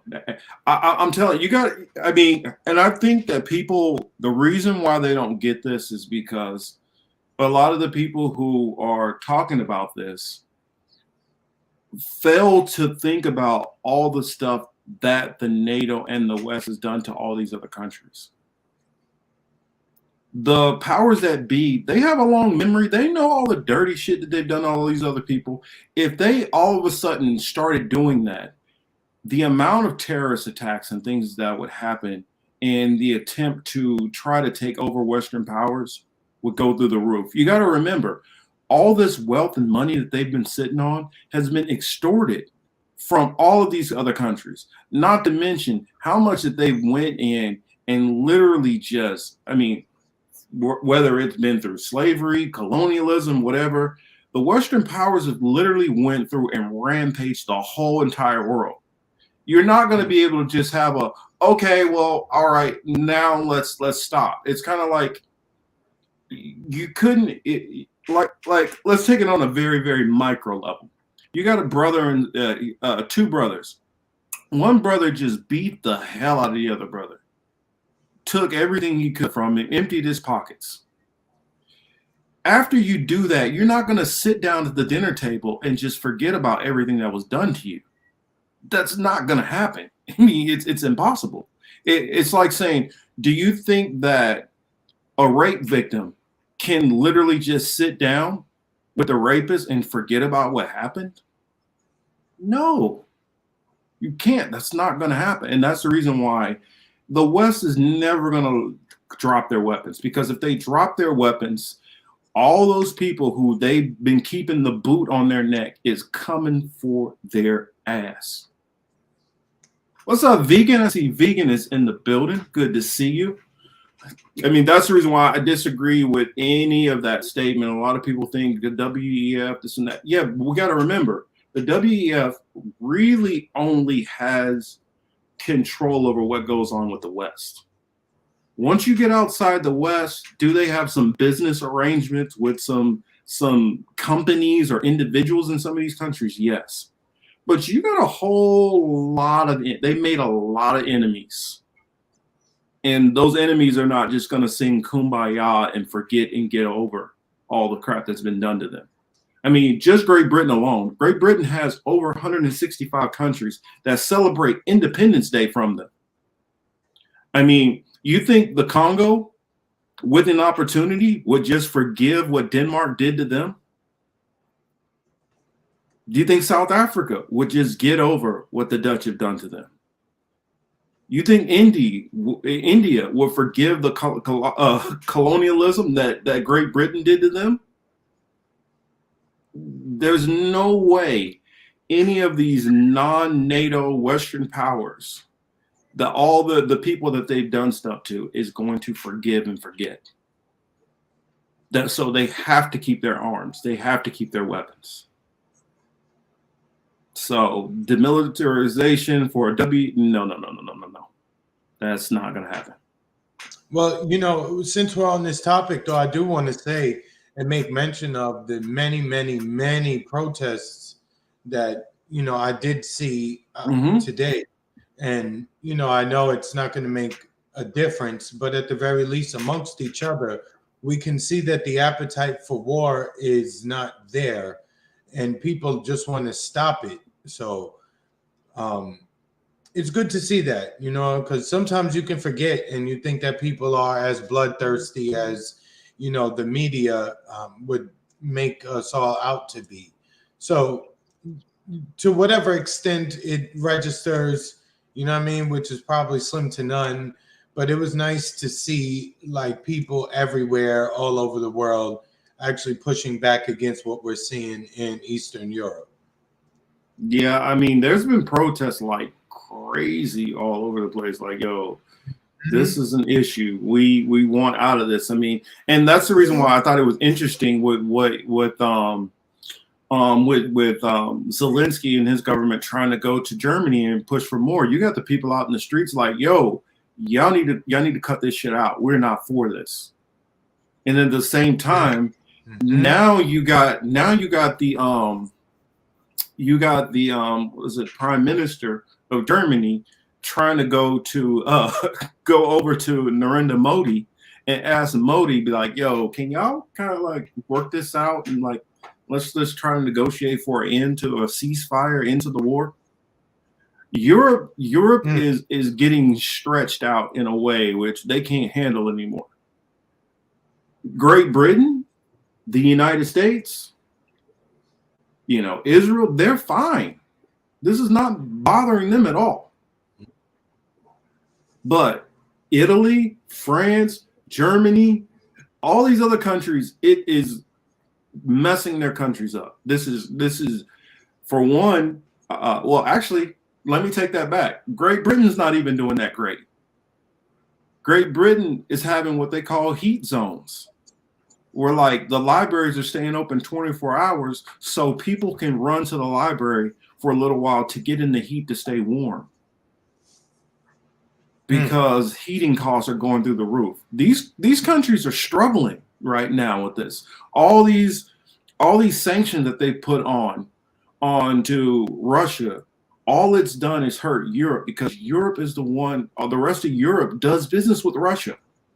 And they've been doing business with them intricately. I mean, like 60% of natural gas, which Germany was getting, came from Russia.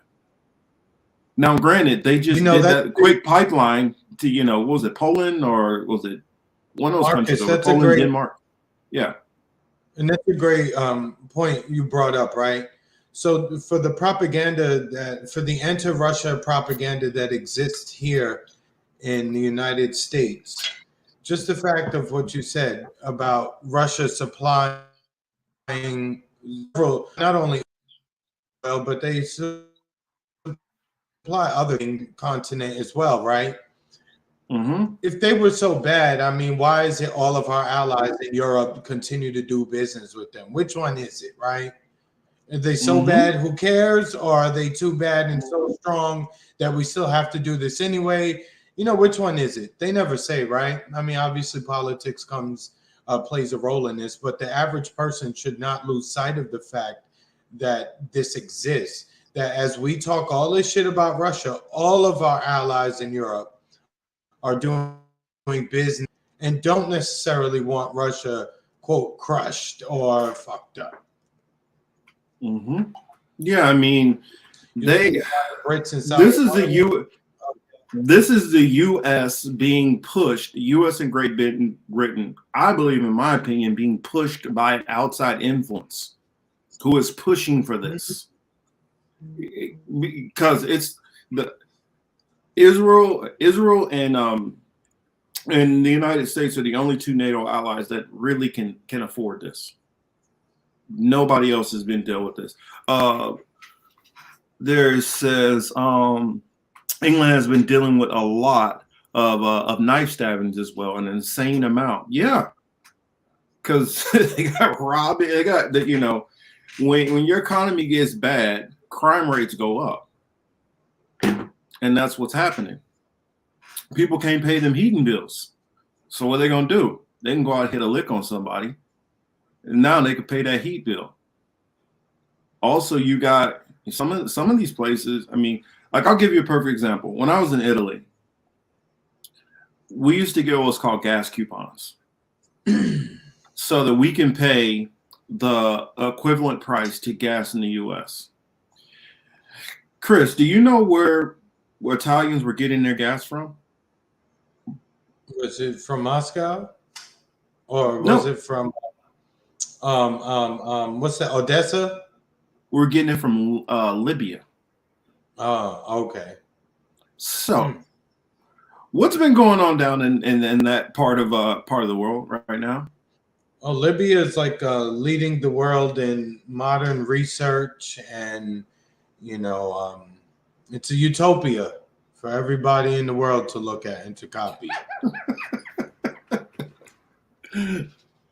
But what's been going on there in Libya, outside of the oil tycoons and those families that are making some money? No, I was going to say. I mean, beyond just. I mean, what's the word I could use? Yes, chaos. Thank you. There you go, cuz. Thank you. Thank you, cuz. That's what's going on there. Pure chaos. Pure chaos. Now, what do you think that's doing to oil and gas prices in Italy and France? It's probably sending them up through the roof. Exactly. I'm telling you, I used to sell, well, not only me, but plenty of us used to sell gas coupons to Italians for like 3 to 4 times the amount of what we would pay. And that was still cheaper than what they were paying for in gas. They don't get theirs in gallons, they get theirs in liters. So they was talking about like equivalent to what would be $15 an hour back in the early 2000s. So can you imagine paying like 20 plus for a gallon of gas? Mm-hmm. That's what they dealing with over there. They got them on, correct. And that's just for gas in your car. What about natural gas? Because a lot of them will have to go get their propane tanks and hook that up for the heat in their house and for cooking. Right. Now, they were getting part from Libya. They're getting another part from Russia. Also, here's another thing. In Russia, you have a lot of stuff like wheat and grain and stuff like that comes out of there. Now you got sanction on there. You can't do business with them. So now where are you going to get the wheat and grain from? Europe? It has to be exported from the U.S. Yep, and their other allies. And they are taxing the hell out of Europe on that. Oh, man, we putting a big face tax on that, like a whole lot. You said, what you drive in Italia? Well, what car I had, or what? Like, I've gotten to drive a bunch of different stuff while I was over there. I mean, it don't cost much. I had my car had a BMW when I was over there. What was it, a 525? But and because driving a BMW or Mercedes over there is like driving an Accord over here. It's not like that. It's not that big of a deal. I went to Italy, hailed a cab, and it was an S-Class Mercedes. At least that was the body style. And I was just, he pulled up, I was just like, huh? And, it really was a taxi. So Yeah, most of the taxis are Mercedes over there. Yeah. And so that's kind of common, but a lot of them, like, I used to crack me up over there in Italy. A lot of them are driving like a $200, $300 car at the time. And then they'll get out of the car and they're wearing probably $10,000 worth of clothes. Because the gas prices and stuff cost so much, they got to cut somewhere. Correct. And Mr. Street said they're destroying the food supply, energy supply, now the water supply. Not to mention the next epidemic they got planned for your ass. Huh. It's Yep, you're right. I had a Fiat 500.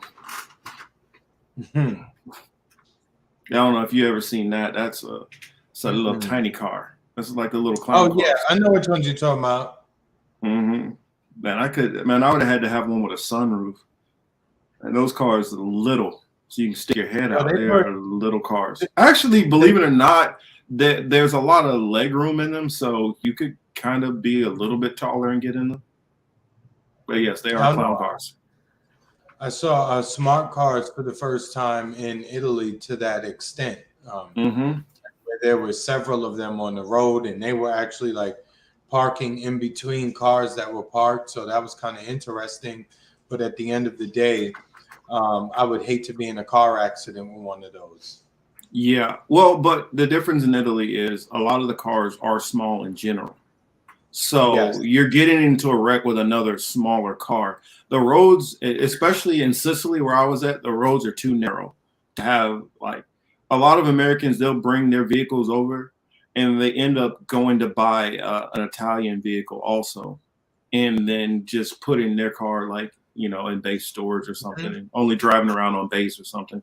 Because, like, for those guys who go over there with a big F-150 or 250 or something, you can't drive that over there. It's just not enough room. It's too big. Yeah, it's not practical because once you go over there, you see how the streets is set up, you see how the parking is set up. You just realize it is not built for no excursion. No. You ain't driving no excursion over there.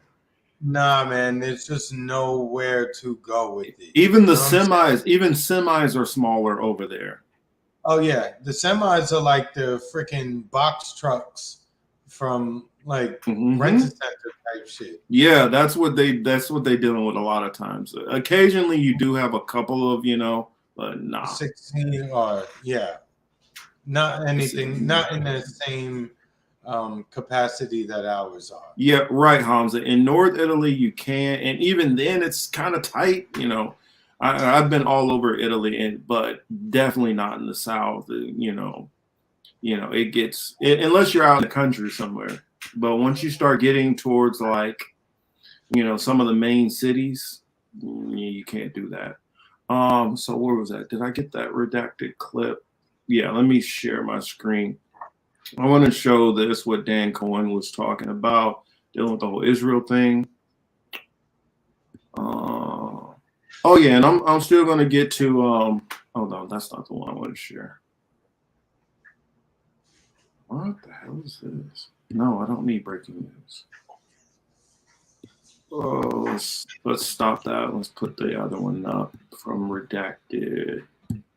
Another thing I like about redacted on here, they're pretty cool about using their clips. They're not gonna come and hit you with copyright strikes like a lot of these other dumbass channels do. I'm like, you guys did good reporting. Can't you just be glad that somebody's using your content and trying to get out your information and sharing what you talk about, bringing more people to your channel? But no, not all these channels think like that. No, they don't. It's ridiculous, but whatever. Yeah. I mean, I know people have some issues. They're like, oh, they stole the name from Lee Camp's show. Well, but in all honesty, I honestly think they do better work than Lee Camp does. So sorry for whoever that bothers. Hamza said you need a scooter in Napoli. Yeah, I had one in Rome when I was there. Yeah, you watch out for the Vespa bandits. Oh yeah, they out there everywhere. Yeah, what you'll learn in Italy is you will learn to pay attention to your purses. Women I see going in the grocery stores all the time, They have their purse wide open and they go like 15 feet away to grab stuff. Do that in Italy and see what happens. Almost every single time you do that, somebody's gonna steal your shit. Oh yeah. All right, let's go ahead and hop into this. I put this on 1.5 so we can get through it a little bit faster. Israeli military carried out an assault on the West Bank, what many are calling a massacre. Meanwhile, Israeli Prime Minister Benjamin Netanyahu is reportedly considering attacking Iran. Our own redacted correspondent Dan Cohen spent years in Israel and Palestine, right, Dan? Yeah, I was based there for a little over 3 years, from 2014 to 2017, doing independent journalism and documentary filmmaking. So I know the country intimately, both kind of the Israeli and the Palestinian side. So what people are describing as a massacre, it sounds like it was a pretty terrible situation, and it sounds like bombing was unfolding throughout the night. Can you tell us what exactly happened here? Well, so this took place in the occupied West Bank city of Nablus. The bombing has been in the Gaza Strip. So in the West Bank city of Nablus, so far, 11 Palestinians are dead. Among them are several suspected members of a small armed group called the Lion's Den, which has recently sprung up. But Israeli soldiers also killed a 72-year-old man and a 16-year-old boy. There are 100 injured, maybe more than 100 people injured, several of them with critical injuries and are hospitalized. This Lion's Den group is an armed resistance, small armed resistance faction that is based in the cities of Nablus and Jenin. And it was formed in order to essentially to ward off Israeli military incursions. It's very small, does not have any kind of sophisticated weaponry or training, in particular, in comparison to the extremely powerful and well-armed Israeli military, but Israel treats it as a very serious threat. I think because it doesn't want to see any kind of organized armed resistance grow in the West Bank, which it largely has pacified, unlike the Gaza Strip. Now, Nablus and Jenin, where this group, the Lion's Den, operates, are in the northern part of the occupied West Bank, and Nablus in particular is surrounded by several settlements populated by some of the most extreme and ideologically motivated Israelis. So this assault took place inside the Nablus Old City, which is extremely dense, full of alleyways, and makes for very tough fighting. There's actually surveillance footage that Palestinians have released that they say shows Israeli special forces dressing like elderly people and worshipers to actually sneak inside the Old City. This wouldn't really be out of the ordinary at all for Israeli military operations. They're known to dress as Palestinians in order to infiltrate, whether it's protests or cities or anything else. Israeli military published footage of the attack on the Old City of Nablus, so you can see the soldiers going inside through these alleyways, shooting. There's also footage of a Palestinian fighter being hit by an Israeli sniper.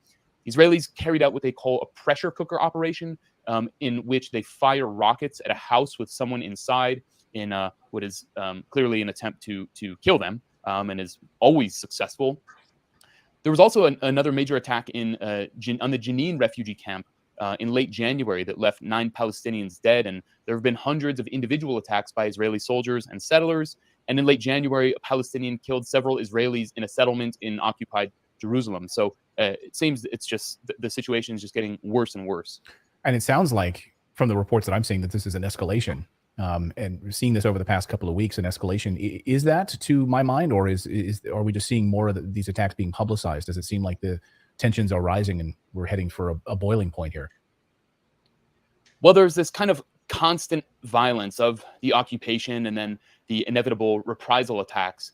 But since January, since the installation, the swearing in of the new government of Benjamin Netanyahu, there has been an overall intensification in Israeli violence. And the key figure in this is the Israeli internal security minister, a figure named Itamar Ben-Gvir, who leads a political party named Jewish Power. And this party is the ideological successor or offspring of the Kach party, which the Israeli government actually banned in 1994 and deemed a terrorist group.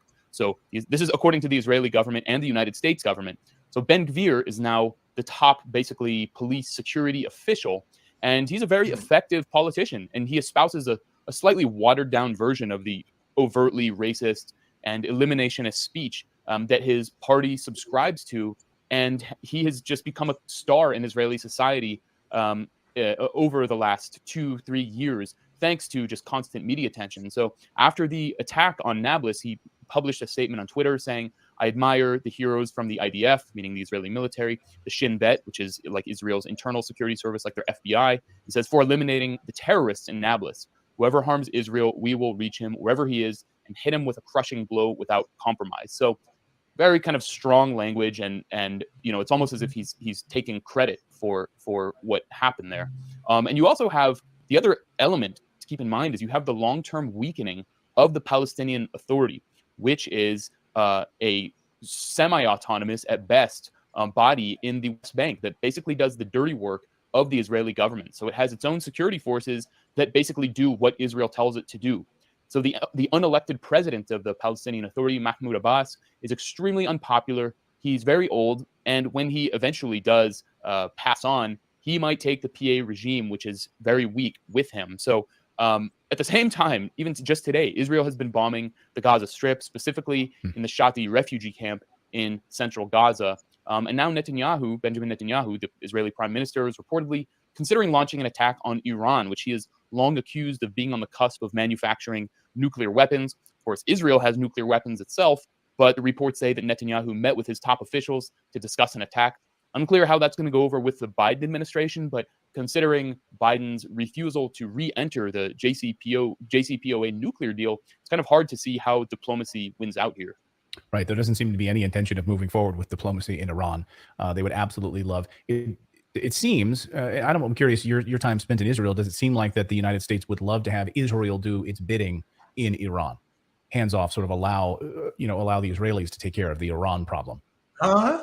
Yeah, I think that's definitely true. Though I don't know how much realism there is. I mean, I didn't understand that question because the United States. Yeah, you didn't need to ask that question. I mean, yeah. If you need to ask that question, then you ain't been paying attention for your whole life. Yep. Or you haven't paid attention to foreign policy in that region specifically, that country specifically, those people specifically. You haven't paid any attention if you're asking that question in 2023. Yeah, I mean, he might have just asked the question for him to give the answer. That could be it. Because sometimes,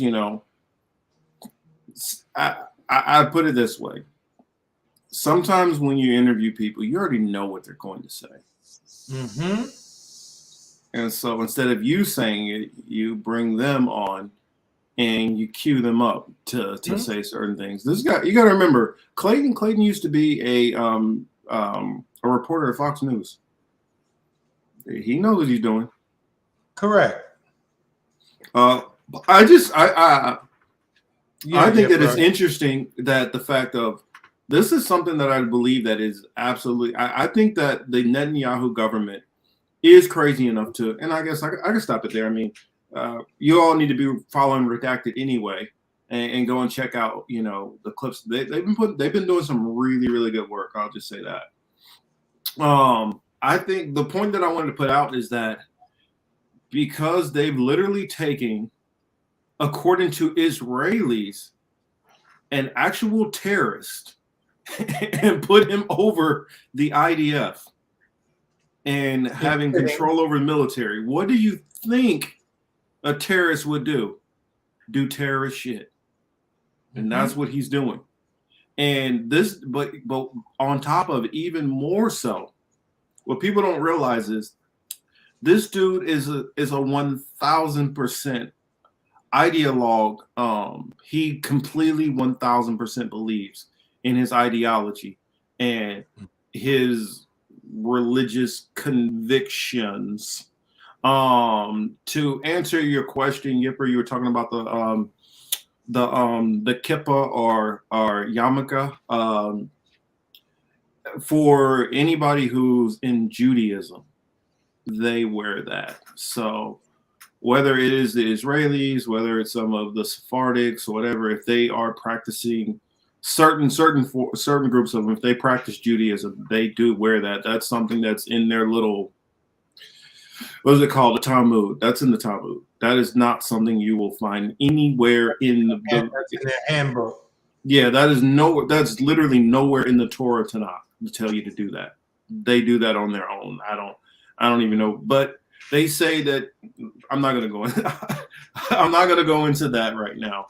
You guys can go and check out on my channel on Hebrew apologetics the debate between what is his name? I'm forgetting. Rabbi Tovia Singer and Dr. Michael Brown. My commentary on that, and you'll hear my views on Judaism and stuff. So I'll leave that there. Nutty Yahoo wants Iran and Palestine wiped off the map. He wants to erase these two people. He brags on how he was the West, how he has the West in his pocket, and expects him to carry out his genocide plan. Oh, that's what I wanted to. I wasn't done with the Dan Cohen thing, because he made a profound statement in there, and I want him to make that statement. I want you guys to hear it from his lips. But they see, and I think whether it be Trump or Biden or whoever you might think it might be, DeSantis, whatever, whatever's going on in Israel is going to continue on the same trick. Let me see.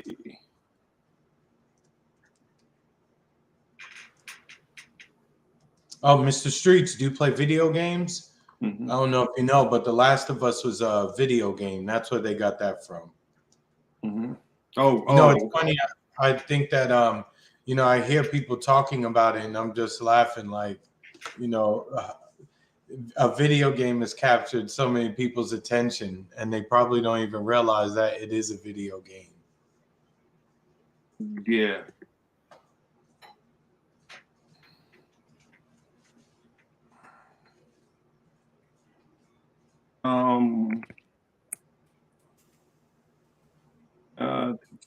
Hold on.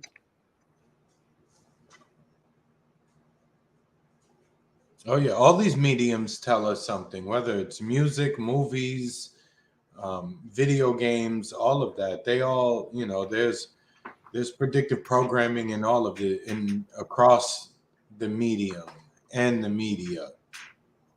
Yeah, I believe Iran already has a nuke, and it's coming. But they do. This is what we always talk about, the predictive programming. So we'll finish this, and then we're gonna get to. I thought that was my phone ringing. We'll get to. I guess I got a little bone to pick with somebody, and I'm gonna kind of lay that out last. So that's right. Let's get back into this, because he makes Dan Cohen lays out some good points. Mm-hmm. Government, which maybe that's all gone, considering any attack on Iran is basically just going to lead to an explosion of the entire Middle East. Like, if Iran is attacked, this is what happened, in 2019, 2020, when Trump basically attacked Iran. Iran basically said, well, we can take out Saudi Arabia, we can take out the United Arab Emirates. It would destroy all of the energy infrastructure and just completely destroy the global energy trade. Right. And so that's what that means. So I got to wonder if there's just any kind of sanity, if there's any daylight between the U.S. and Israel here. It's amazing because, of course, the United States is threatened by Iran, a strong, a nuclear power, but also a oil-rich power that is self-sustaining. This is, of course, the problem that the United States has with Iran, and through proxies trying to destabilize that country for many, many years, of course, and a country who's been under sanctions for many, many years and is still alive and is still thriving. We see what those sanctions do in Russia as well. In looking at these reports out of Nablus as well, seeing how many armored vehicles were used here. And the mainstream media paints all of those individuals. I think it was over 50 or 150 Israeli soldiers, dozens of armored vehicles descending on this area. And the mainstream media is labeling all of these individuals as militants. And yet you highlighted a number of people who were hit in this attack. 72-year-old man, seeing images of elderly women as well, and younger and children as well. So are they militants? Is that the common vernacular being used to describe them? Right. Yeah. There's just no distinguishing between militant and civilian. It's all kind of the same to the Israeli military hammer when it comes down, especially on densely populated areas, let alone, the question of, well, why are there militants in the Nablus Old City? Well, it's because there's an Israeli military occupation. They're not going and carrying out attacks on, Tel Aviv. They're there simply to defend their city from really fanatical settlers that are that regularly carry out incursions into their city. So that's the only reason that this little plucky armed resistance group exists in the first place, and why Palestinian armed resistance exists in general. So, and I say that as as a neutral observer. I mean, that's just a basic reality that anybody who is under military occupation, inevitably someone is going to end up resisting, and so that's what this is fundamentally about. Yeah, and then hundreds of people getting hit with tear gas as a result. Hundreds of. Yep, and when you resist, that's when Israel has a problem. It's like I can do whatever I want to, but the moment that you start complaining back, now we have a problem. Power surge in area. Oh, okay. Chris might have dipped out. Well, Chris, if you hear this, it's all right. I can go on ahead. In fact, let me send him a message real quick.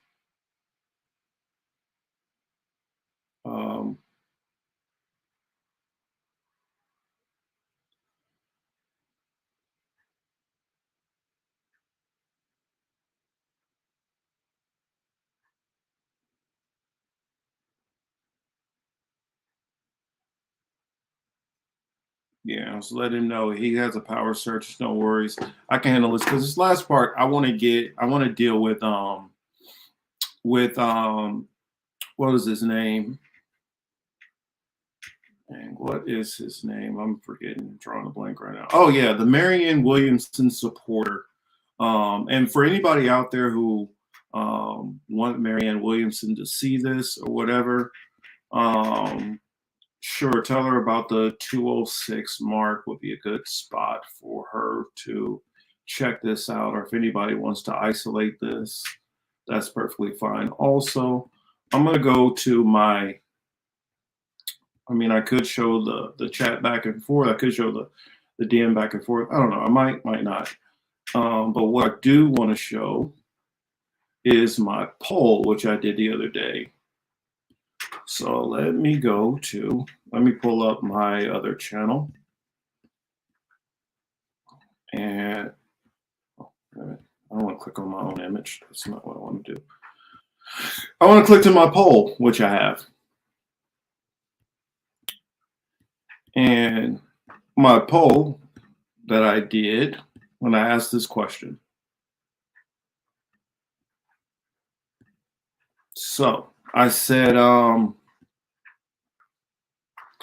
I've been asked by a few people to reach out to Marianne Williamson for an interview. Should I invite her on? And I gave the options of yes, definitely, no, focus on other stuff, maybe, or it would be interesting. As you can see there from other account, I selected maybe. I don't know. And my perspective would be, it's not for me because you guys know how I feel about electoral politics. But it would be for anybody who is possibly interested in voting for Marianne Williamson or people who are still engaged in electoral politics. Maybe they just might want to hear, or even if you're not engaged in either or and you just want to hear her perspective on certain things, then I would come up with some questions which, that I would want to know, and then I'd ask her and just see how it goes. And it wouldn't be set up in a way to I'm going to bring her on here and then ask this and then hammer her on this and go back and forth. That's not even what it's about. Because like I tell you guys, I don't really feel like I have any skin in this game. It's going to do whatever it's going to do, regardless of what I say or do about it. So whatever her answers are to the questions that I have, if it's yes on this, no on this, she chooses to kind of avoid the question, fine, whatever. I'm just going to roll on to the next question. It's no skin off my back either way. So I put this out just kind of questioning it. I knew that Neil's algorithm is a big supporter of Marianne Williamson. So I DM'd it to him, hoping that he would just kind of tweet it out. that was my goal, because I want to get as much engagement as possible on the poll. I want to know what people think. Should I do it? Should I not do it? It's not like I'm, like I was specifically saying, you know what, I want to, get her on the show. So let me come up with some kind of backwards cockamamie way to get her on. I'm pretty sure she has people that I can reach out to. I can reach out to them directly. I could possibly reach out to people that I know that have had her on the show and float the idea past them and see if they could, relay a message. There's ways to do it if that's what I was trying to do. But Neil's algorithm basically was, and I'll just paraphrase it, I won't really put it on here.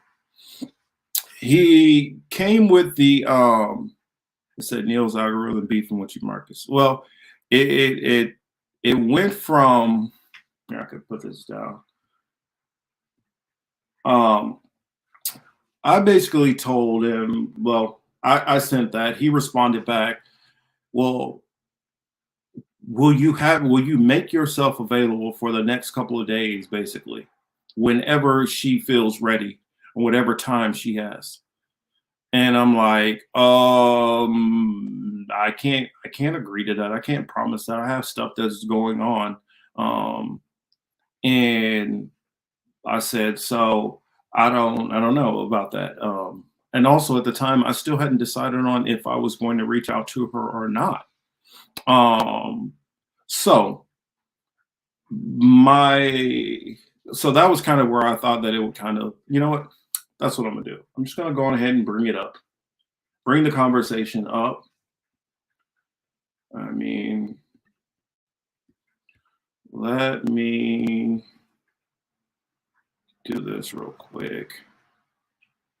Yeah, that's what I'll do. I'll go on ahead and I'm gonna go ahead and bring this conversation up that I had. Let's see, was it on this one or not? Yeah, okay, it was on this one. Or no, it wasn't on this one. Let me switch accounts.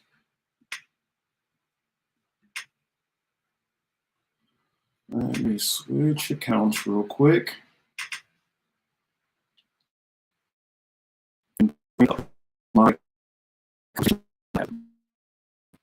And for somebody who wasn't specifically trying to seek an interview, I'm just trying to gauge it. I just want to see what people out there, if they're interested in seeing that conversation. I look at it like this. Every single person who interviews somebody is going to have a different perspective. And so therefore, an interview that I might do might be different than others. So let me put it on the screen. Let's see. Hop back over here real quick.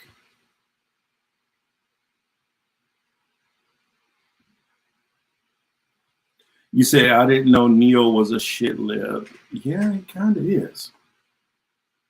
Remember when he begged Marcus to subscribe? Yeah. Yeah. Oh, wow, he didn't subscribe. That doesn't surprise me because this person is a one-track mind. He only cares about getting, Marianne Williamson elected. He basically tried to pretend as if, oh, well, I'm talking about breaking out of the matrix, which basically by doing electoral politics, you're kind of staying in the matrix. But let's hop over to this dialogue. And so,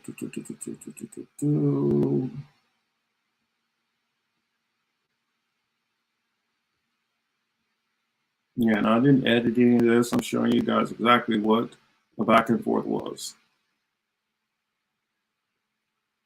Okay, let's see.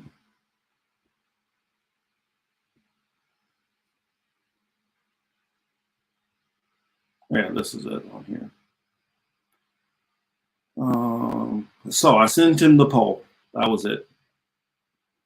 And he put, I will try to do the Lord's work tomorrow. For one, that's kind of offensive to me if you think politics is the Lord's work. I do take my faith pretty seriously, so I don't like play around with that. If I were to tell her there's a small channel that would like to interview her on either YouTube or just do a recorded video call, would you be able to make yourself available at whatever time is most convenient for her in the next day or so? Hope you're well. Also, what would be the general conversation topic would be helpful to know. For one, I don't bring anybody on that I'm going to interview and tell them what we're talking about. I feel like, especially if you're a candidate running for any office, you need to be prepared for whatever question comes up. And either you answer the question or you don't answer the question. But I'm not giving somebody a list of my questions before or giving the guidelines. The questions, the topic will be you running for president and what's going to come with that. Your policies, your viewpoints, all that. That's all you need to know. I'm not going to tell you, well, on this specific topic, no, I'm not doing that. And so I kind of felt this was a little dismissive already starting off. I said, I couldn't make that promise, definitely not tomorrow. And this, because this was on, I think, Thursday. Said, I have to work maybe Saturday. And I'm saying a maybe, not like, oh, well, you know, strong possibility. Said, okay, I'll ask her about Saturday, but you have to be available whenever is her time that day. If she says yes, I'll keep you posted. And I'm like thinking like, I didn't even say that I wanted to have this interview. I'm still just gauging if I even want to do it or not. You're already trying to push this as if, okay, this is decided and you need to do this and you need to do that and you need to put everything on hold because Marianne Williamson doesn't have time to, and I'm like, man, I really hope that this dude does not work for Marianne Williamson's campaign, because if this is how I mean, and I was like, there's no way this dude could literally be working for a campaign, because this is a little pushy. And it was aggravating me a little bit already, the tone that he started off with. So I said, we'll see. I don't jump at any politicians, but I meant beck and call. You realize I don't even care about electoral politics. So I'm basically telling him like, dude, if she wants to come, she wants to come. If she don't, she don't. I'm not really tripping that much about this. I'm not making a big deal. And he says, oh, I'm sorry, Marcus. I thought you really want to make it happen. She's got a crazy schedule. That's why you'd have to make yourself available. Okay, she has a crazy schedule. I have a crazy schedule. Plenty of people have crazy schedules, but things still get worked out. This urgency that you're pushing, I don't get it or understand. I don't think it's jumping at a politician to make yourself available. I mean, if you wanted the interview, I don't care how much I want anybody to interview. I don't just say, I'm going to clear off a whole day and then you tell me when you got time. I'll tell you when I got time and we'll figure this out. So it says, so I respond. I said, then I'm good on you setting that up. It's not hard to suggest a time. See if it works for me also. I'm not starving for her attention or anyone's attention. Then he really jumped into this. Marcus, I get where you're coming from, bro, because I know your channel a bit, etc. No, I don't really think you know my channel, because if you knew my channel, you wouldn't be talking the way you talk, because you would know that my channel doesn't really go along with how you see the world or politics at all. But level with me, dude. Seems like there's some ego involved in this. Like, I'll run it by her, see if there's a time she might say she could be available to you, and we'll go from there. If it works, it works. Nobody thinks you're starving for attention, my dude. I respect what you do. It doesn't sound like it. And I respect what you do. And I think if we can make it happen, it would probably be a great conversation, which I think it could be a great conversation. It'd be interesting. And this is what I responded back to him, because at this point, I'm really aggravated already. I said, it's not ego at all. I just see her as another person. I don't care about her status, fame, or wealth, but you value her status and platform. During the last week of Black History Month, and you're telling me I need to put whatever I have have going on hold because a busy white woman only has limited time for me. Do you know how insulting that comes across? Do you even have a clue what my faith is and how that might affect how I structure my schedule and time? Of course not. None of these factors into your thinking. When you see me, you just see a small Black content creators. Do you know I'm a historian, disabled combat veteran, and a man of strong faith that teaches the Bible also? My values matter to me, so it's not ego. It's about respect for me, my life, and my schedule. I would think that me kind of drawing this line was not being hateful or mean or any of that. I'm like, this is last week of Black History. What I typically do in that last weekend, like you guys saw last year, is I put together a panel, and we're going to go into some different things for Black History. And so since I only do on this channel 4 shows a month, once every weekend, this is taking the last opportunity for me to go into Black History Month. And I just need to give that up because Marianne Williamson only has a short amount of time. Okay, well, do I have to have her on this weekend? Why come it can't be next weekend? Why come it can't be longer? There's a long time before the primaries would even be going on. So why is this so urgent? That's my issue with all of this and this pushiness. He said, bro, you're reading too much into this. This is not about her being a white lady and you being Black. I don't know where this is going. And like I just said, where this is coming from is I am a so-called Black content creator trying to get ready for a Black History show.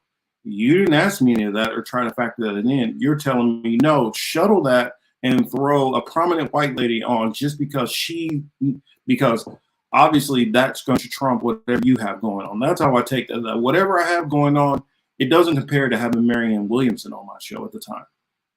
That her coming on is going to be far more important than anything that I can be talking about or my other guests. Which maybe he doesn't see it this way, but this is another swipe at me, or literally saying you look at me and you respect me, to say no, you don't. You take a prominent author as obviously a lot more important or valuable than someone like me. That's how I see that.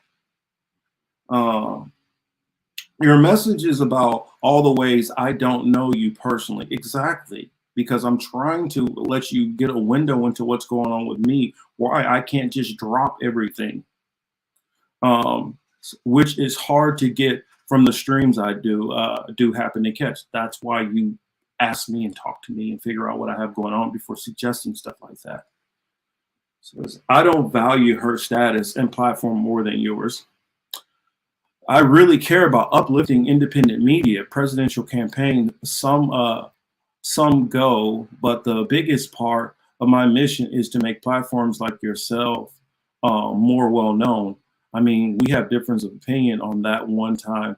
I know where, like you said, a bunch of stuff about how you're not in it for clicks and stuff, which this is referring to another email, which he sent me, another DM, where he showed me some video where I guess he might have did it and he got a couple thousand clicks off of it. Yeah, I know that at any moment I could just do a video about Kyle Kalinske or breaking points or, whatever which is in the mainstream. I could talk about all that and that would give me a lot of clicks instantly. That's not where my wheelhouse is. That's not what I'm talking about. I'm not trying to come at anybody who covers that kind of stuff, but I'm saying, if you know my show and you know my viewpoint, I don't care about those things. So I don't talk about those things. So, and I'm not going to just talk about that because I want the clicks. If I was making a critique of it and that was my viewpoint, like I'll give you a good example. RBN pushes for, I would say ballot initiatives and things like that. And therefore they might deal loosely with that or talk about third parties. I don't even believe in third parties. So why would I spend the time focusing on anything having to do with what they're saying. That's not in my wheelhouse. Again, the Vanguard or some of these other people, they care about maybe the Green Party or this party. I don't care about none of these parties. I don't care about capitalists versus the communists. I don't care about none of that. So why would I spend the time engaging in that content when that's not my wheelhouse? That's not what I do. That's, I mean, it devolves and gets nastier from then on in that conversation.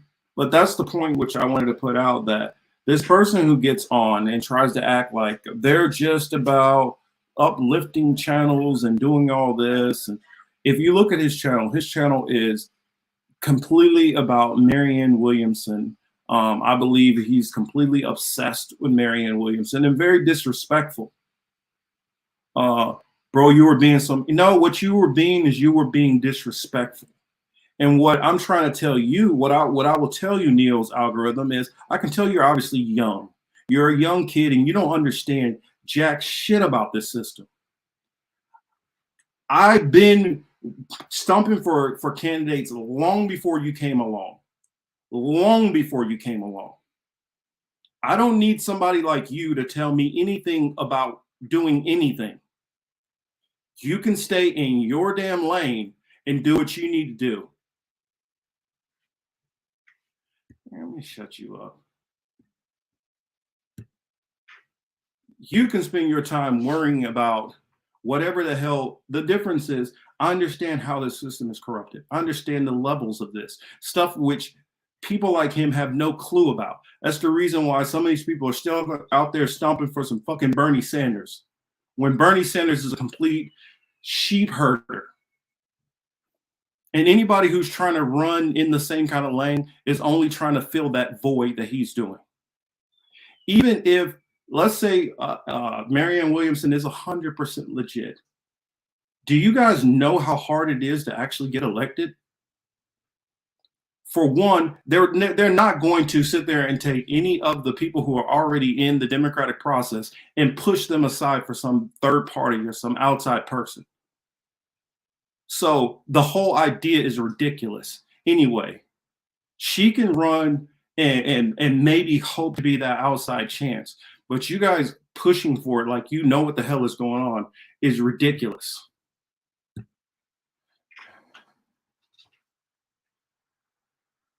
Yeah, he's a know-nothing fool and disrespectful and pushy.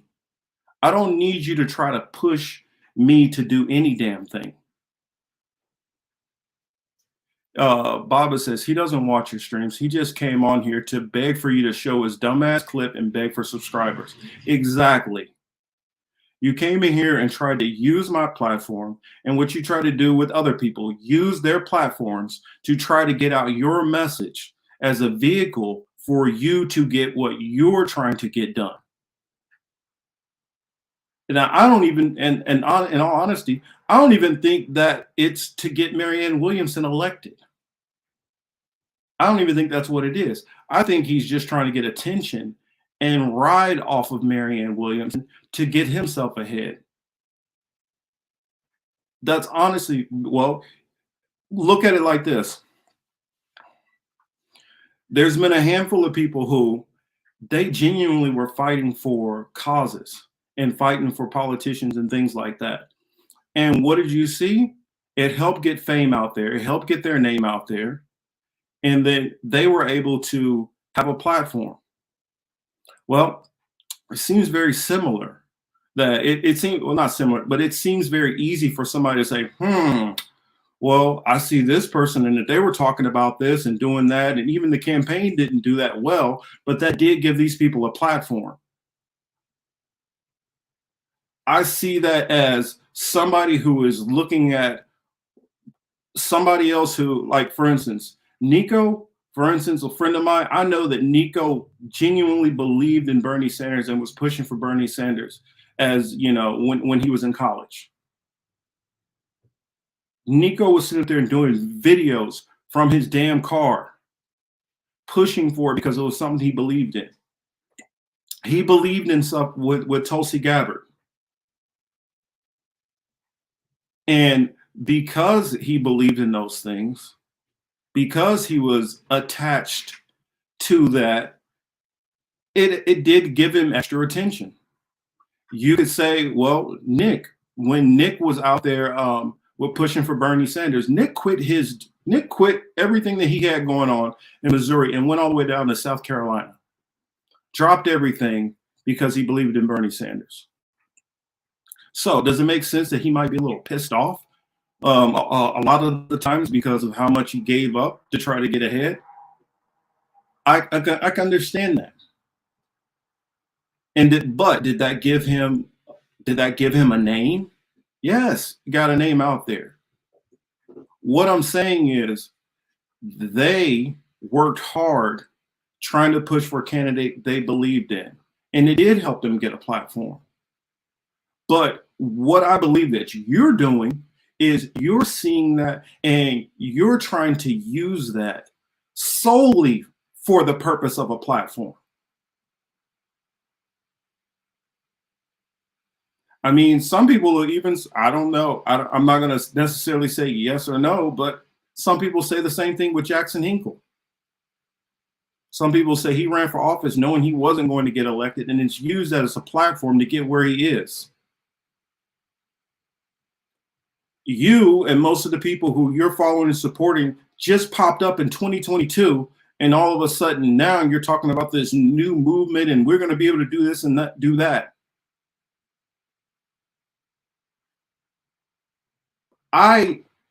The reason why I'm not crapping on anybody who decides to push for a candidate, because at a certain point I did it. I volunteered for the Obama campaign. I literally used to knock on doors. I literally used to do phone calls, hand out brochures, do all this stuff for Obama campaign. The same way Nico House did, the same way Nick Cruz did. The difference is when I was doing it, the internet age hadn't really taken off. And I will say this again, in my heart of hearts, I know that they didn't do that for the hope of getting some kind of YouTube fame. But I believe you are. I believe that's exactly what you're doing. Now, Marianne Williamson, she might believe that there's a window. She might see something that we don't see. That's fine and dandy. But for you to take on the name Neo, like you're coming, like the ego of that, and for the ego of trying to denigrate a so-called small channel. Not that long ago, you were begging for us to play your video, and we try to show you some decency in doing that, even though we did not believe in what you were pushing, out of trying to be respectful. But you come in and you don't even you show no courtesy in the way you do any of that. That's the reason why we have a problem with people like Neo's algorithm.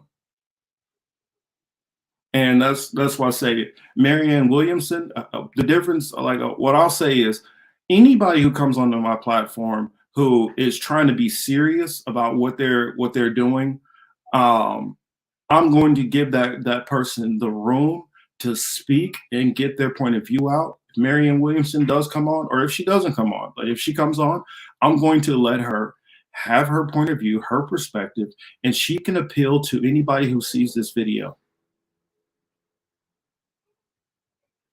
That doesn't necessarily mean that it's going to change my perspectives or viewpoints. That doesn't mean I'm going to get mad at her. Doesn't mean but if you're somebody who is just trying to do this for clicks, go do this for clicks, but don't waste your time on people like me who literally spend hours and hours of researching and studying, and who have expertise in fields that you have no clue about.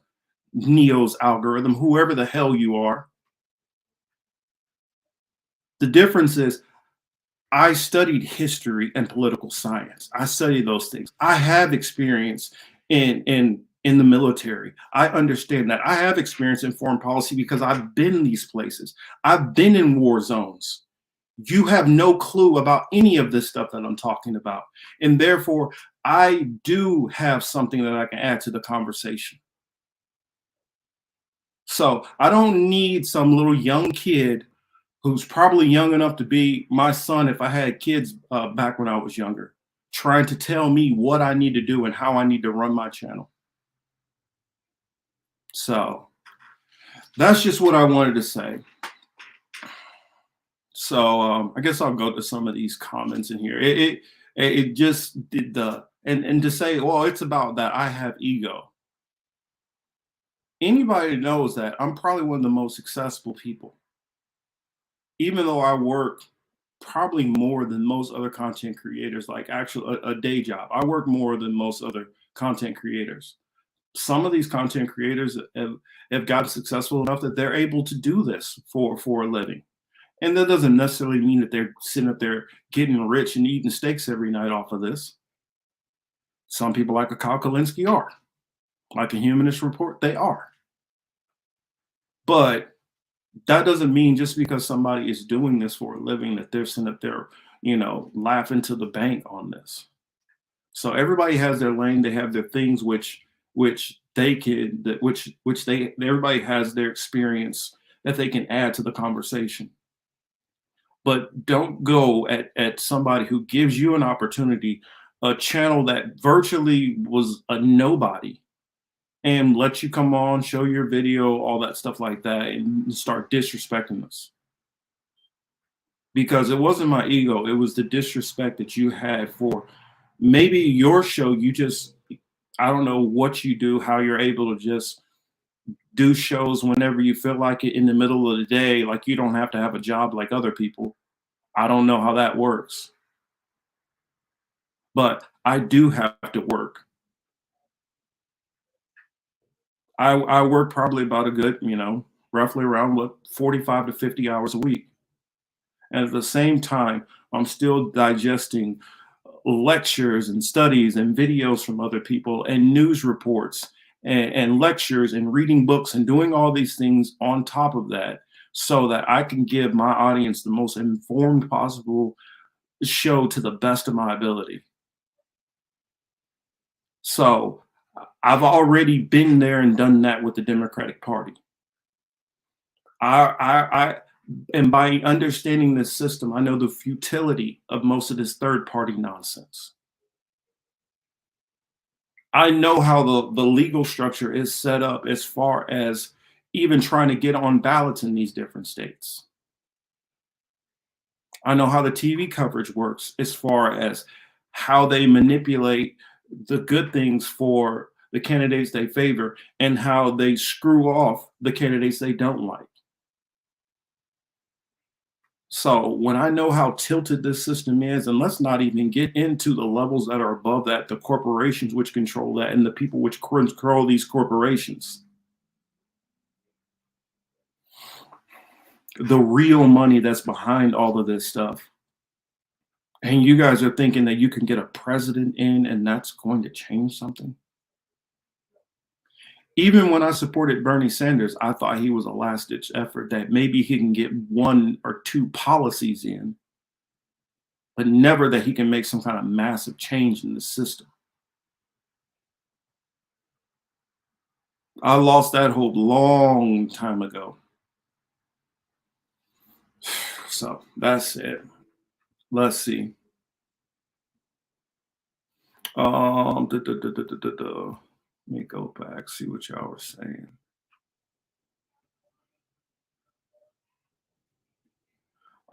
Damn. He's a no that full hell. The Dems don't let Bernie win, and he's controlled opposition.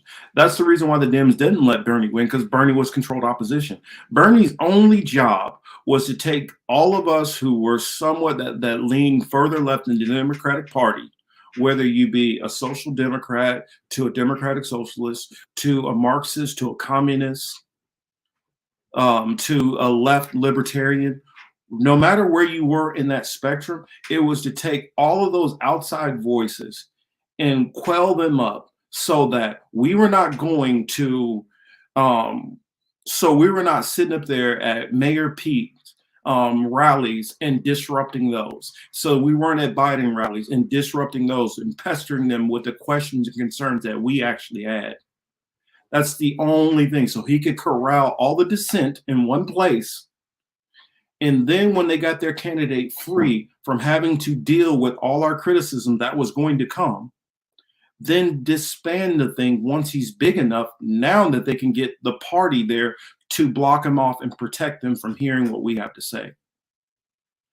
That's the whole thing about a sheep herder. Bernie's major thing was he didn't want talking about, I don't want to be another Dennis Kucinich. I mean, not Dennis Kucinich.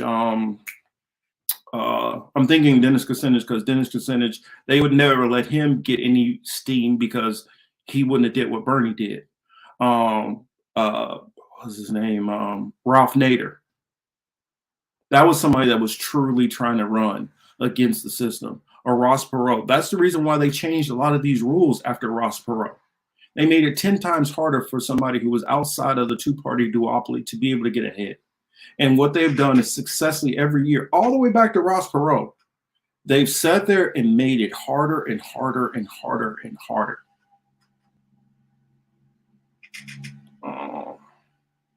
What a sorry niche to grift off of. Yeah, it's pretty pathetic. Is Neo Guy Fawkes? Yeah, he thinks I don't get the ridiculous thing he came up pimping the algorithm. Can't hate the hustle. I'm not. I mean, if people want to pimp the algorithm, do what you do. I mean, whatever. Wasn't talking about Marianne until all these YouTube channels start pushing her. Well, he came virtually out of nowhere. He came out of nowhere. Here goes, says Marianne wants the leftover Bernie followers to give her money and clout. That's what you guys are saying. All I'm saying is I do think that she believes that she could capitalize on the leftover Bernie followers.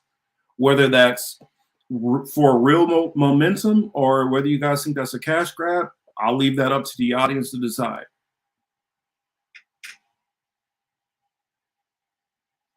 Oh, Marcus, you didn't watch extended clips. Neo was a Democrat. I'd say he probably still is a Democrat. He's one of those progressives. You know, when those Democrats start calling themselves progressive, start taking the name from the rest of us who used to call ourselves progressive.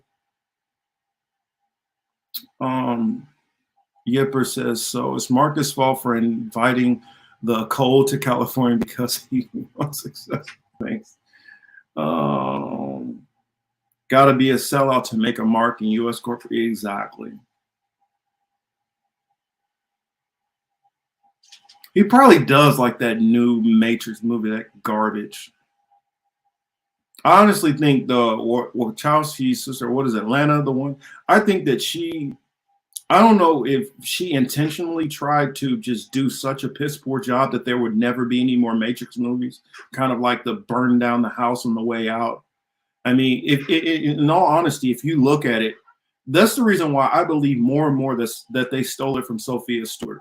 Because if you look where it went from the first movie to the second movie to the third movie to this fourth one, it went further and further and further away from what it originally was. And I think that they changed that in rewrites once they got a hold of that script. Go back in Bernie's histories, you'll see he was told, yeah, you can run as an independent, but you damn well better be supporting the Dems when they call. Exactly. Bernie is the complete controlled opposition. Pacheco Rome, good to see you here. He says, very glad I heard all that. Thank you, Marcus. Yeah, I mean, I don't fault all of these younger people who are so gun-ho about it. They saw the Bernie movement, they think this, but they don't understand the corruption that is in this system. It's not that there's corruption in this system. This system is corrupt. It is built corrupt. That is the modus operandi. That is how this thing works. It is flat out corrupt. It's not like you can flip it and make the system work. Most of these, it's the reason why every single one of these so-called leftists that we get in there, they turn into a corporatist within a matter of months.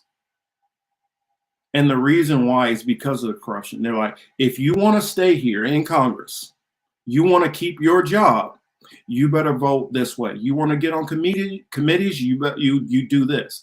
If not, we have the power to literally run somebody against you and make sure you get no media coverage and make sure they get plenty, so we drum you out of office. There's a reason why no so-called progressive movement or progressive cause has gotten anywhere. There's a reason why the left is so splintered into every different views. If you're not a part of all these 55 different viewpoints and all agree on it all together, then people don't want to deal with each other. If you support the vax and I'm against the vax, I can't be with you. If you start trying to talk about women's rights and women's issues, then you're going against the trans issue. I don't want to talk to you. If you have a belief in faith and I'm an atheist, I don't want to talk to you. That's the reason why I say all the time the left is getting nowhere. Republicans will sit there and you have the Trumper ones who some are like, yo, I just care about some tax cuts. That's all I care about. As long as I get my tax cuts, y'all can do whatever y'all want over there. Then you got other ones over there that's like, yo, we just care about abortion.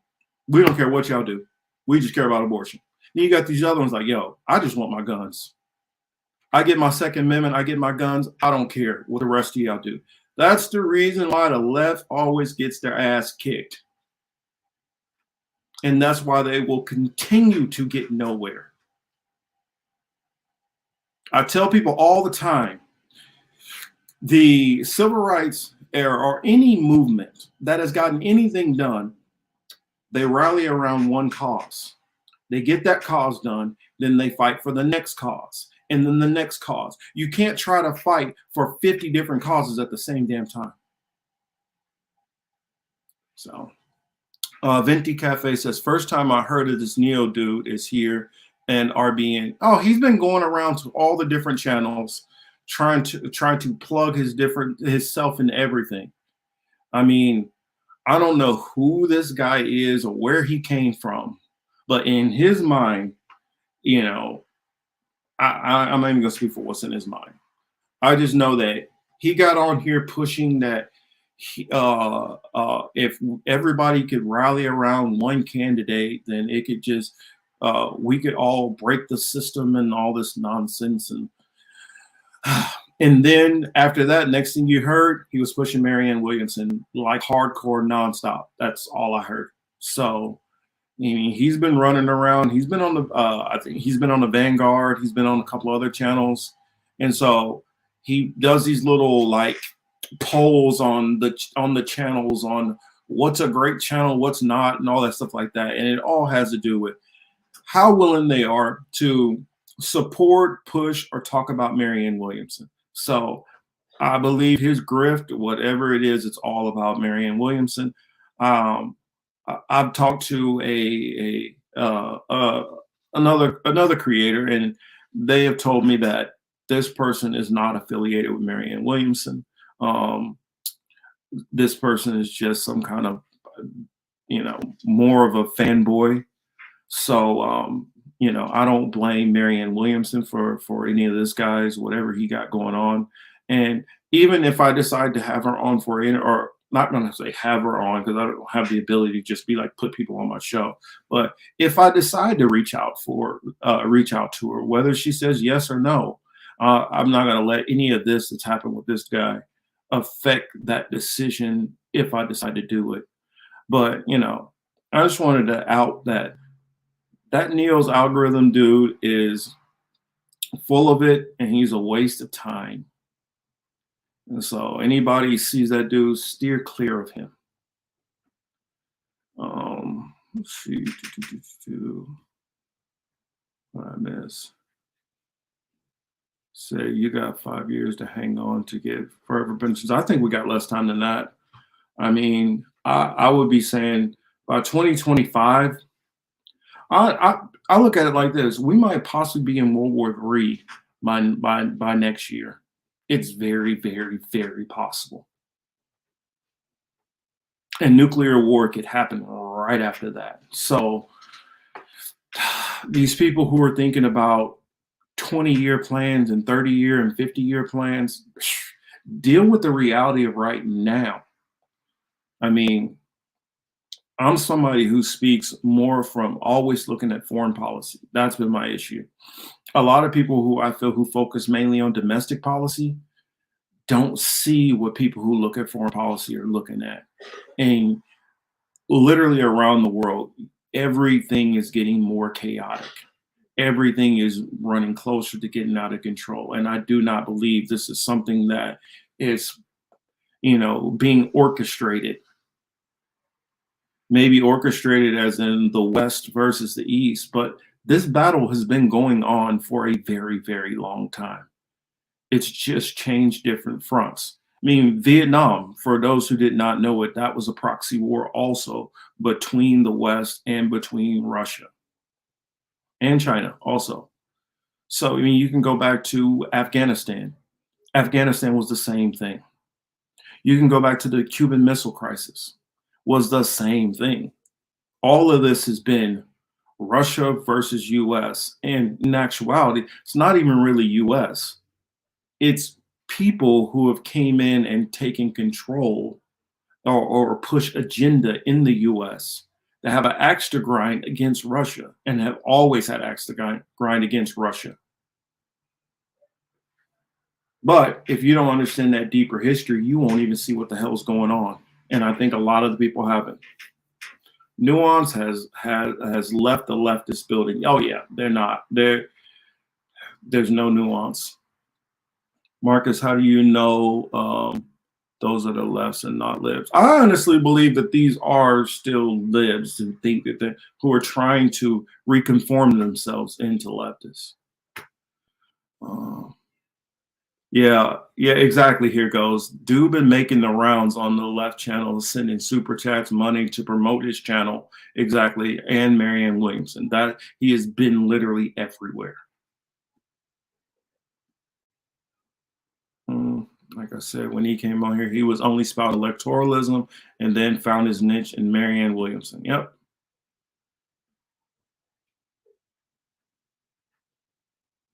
Oh, you're talking about they get 5 years to get in there and they get their forever pensions. Yeah, correct. That's what they try to do. That's the reason why they shut the hell up. They do what they're told to do so that they can get that money.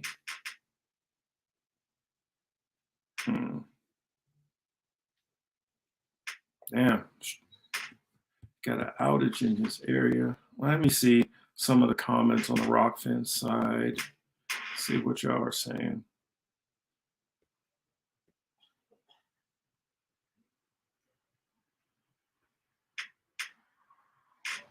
I will look into that Michael Badnerick. I'll look into him, Denver. Hey, Mary. Good to see you in here. Marcus, what you're saying is so true. It would seem like common sense, but it ain't obviously. It's not. A lot of these people, they are still so stuck in the system. I can't believe I saw somebody the other day, and I was talking about, man, if Bernie runs again, man, I'll be so. What? You're really talking about Bernie Sanders running again? Are you thick in the skull? Do you not get it? Copeland Morris said, I would like to see you interview Marianne. That would be great. That's what I'm saying. It's just about asking some questions, and everybody has different questions. Since I feel like I have more of, and there's some people who are out there in the leftist sphere that they focus on foreign policy, but I've actually been in these countries. I've been hands on the ground. I've talked to the people firsthand in these countries. So I feel like it gives me a different viewpoint than somebody who might be theorizing.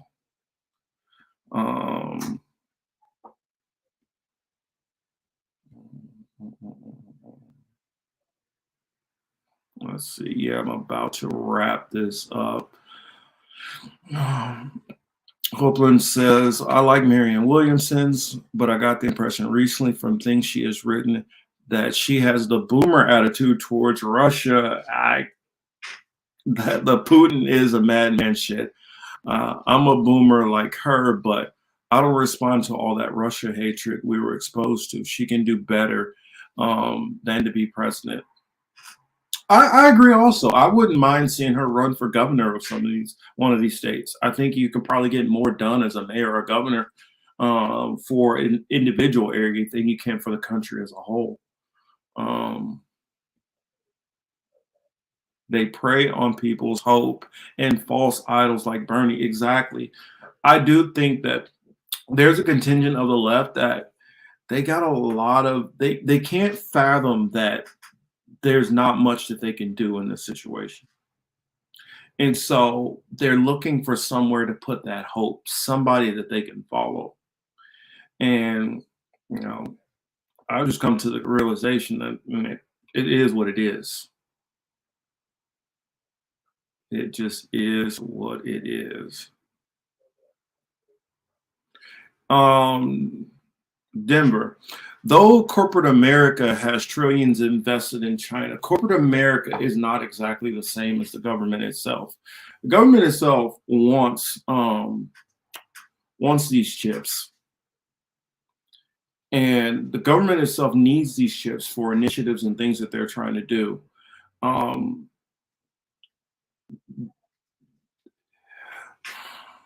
Though they could do a partnership to try to get these superconductors from China, I mean, from Taiwan, they know that the amount of money that's going to be made off of them is going to be astronomical.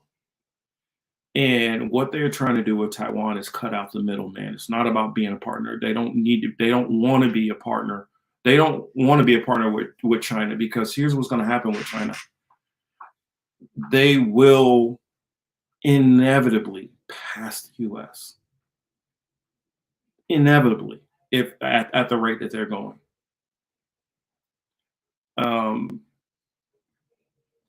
Corporate America might have trillions invested in China, but at the same time, America owes trillions of debt to China. So corporations in the government, though our government has control, though corporations have a control on swaying the government, they are separate from the government, because these corporations at a moment's notice can just pull up everything and dip. They can just move straight to China if they want to. They can move to South Africa. They can move to wherever. That's something separate than the government. The government can't up and move to China. So, I mean, I know that some of the WEF stuff gets a little bit mixed around, but I'm telling you, it's not quite as cut and dry as, you know, well, this person has some money over here and they have some over there. And, you know, obviously China and the US are working together. That's not what's going on. I mean, if China, think about it. If you have the ability to cut out your competitor, are you not going to cut out your competitor? It's that simple. China and Russia have the ability to say, you know what, we're not going to deal with the US dictating us anything to us anymore. They're just not going to dictate anything, because they're not going to be a factor, period. The US literally looks at any country which is trying to rise up as a literal threat to national security. I mean, look at what they did to Japan. Japan was going past the US. Japan had no care of trying to do any harm to the US, no actual harm. But the US refuses to let any country pass them economically. And so they will lie, cheat, steal, murder, destroy to keep that from happening, because they are not about losing their hegemony, period. And the thing about it is, on the nuclear escalation side, the US doesn't even have the advantage. China has the advantage on the escalation side.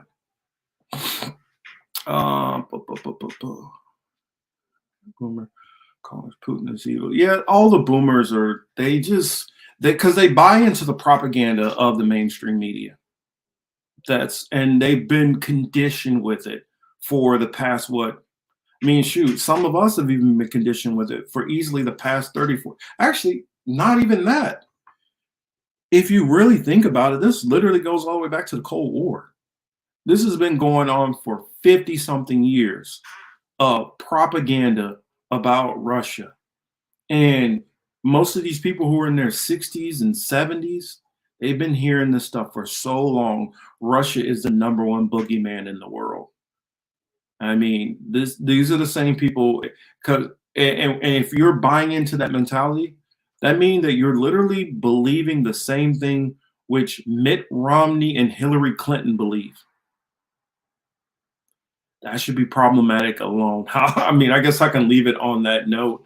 I got to get ready to kind of wind it down. I got some stuff I need to get ready for before the show tomorrow. Make sure you guys come check that out. I'll have, Chris, he'll be on. Hopefully his signal and everything's better. Sabby will be joining, and JB Buffon. Yeah, Jay Buffon. So make sure y'all check that out. It will be 10 o'clock, 10 a.m. Eastern, 7 a.m. Pacific. Yes, I got to get up bright and early. I might even go a little bit early. I don't know. I'm thinking about it. To just lay out a couple of different things, talk about it. We'll see. But that said, I'm going to close this out. Thank you so much, everybody, for joining. And y'all have a good weekend. This has been the Political Matrix. I'm your host, Young Orpheus. Have a good one, everybody. And thank you, Pacheco. Thank you, everybody.